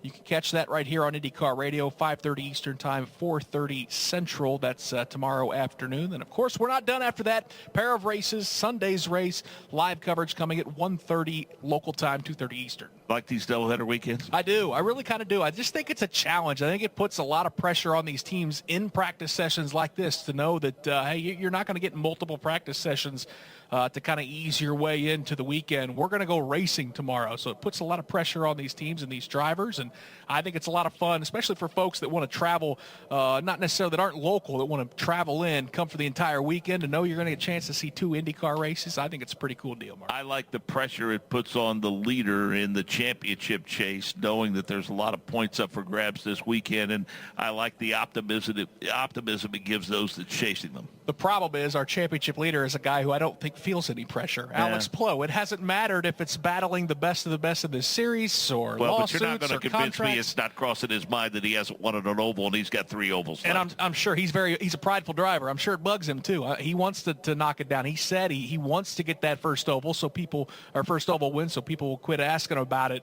Ultimately, if he ends up a 3-time series champion without an oval win, nobody's going to knock him too much. But he wants to get it done, and we'll see what he can do, Mark. Solidly in the top 10 so far today in practice. He's 9th quick. He's turned 66 laps in this practice session. Doing what he needs to do, though, staying in that top 10. He can top 10 his way to a championship, I think, as long as Will Power, Colton Herta doesn't get hot and win 2 or 3 of these final races. But Alex Plow in that DHL car, so strong all season long. He just doesn't beat himself, Mark. I think that's what's most impressive. He does not feel any pressure. And we'll see, though. It's the wick gets turned up a little bit, and the challenge becomes a little different because those previous 2 championships that he won, he didn't have to do it, closing out the season with 3 straight oval races. Yeah, what's that old adage about pressure, by the way? What's the byproduct of pressure? Diamonds. So, I mean, that's the way some people see that. They welcome it for sure. So we see a couple of safety vehicles parked just off of turn number 2, and now everyone has been dispatched back to their respective positions, and the car is on the hook and working its way along the backstretch, and we'll see if that wrecker is going to make the left-hand turn right at the entrance to turn number 3, and indeed it does, and that'll put all the safety vehicles back in their position. And so, Nick, we might actually get another lap or 2 for these teams and drivers because they're waiting patiently. Yeah, it's going to be a mad dash here, brother. Yeah, and there could be everybody heading off the pit lane at one time. Yeah, what could possibly go wrong? We're going to release them here maybe with under about a minute to go in practice session. Everybody's going to go out there, and let's hope they take care of each other.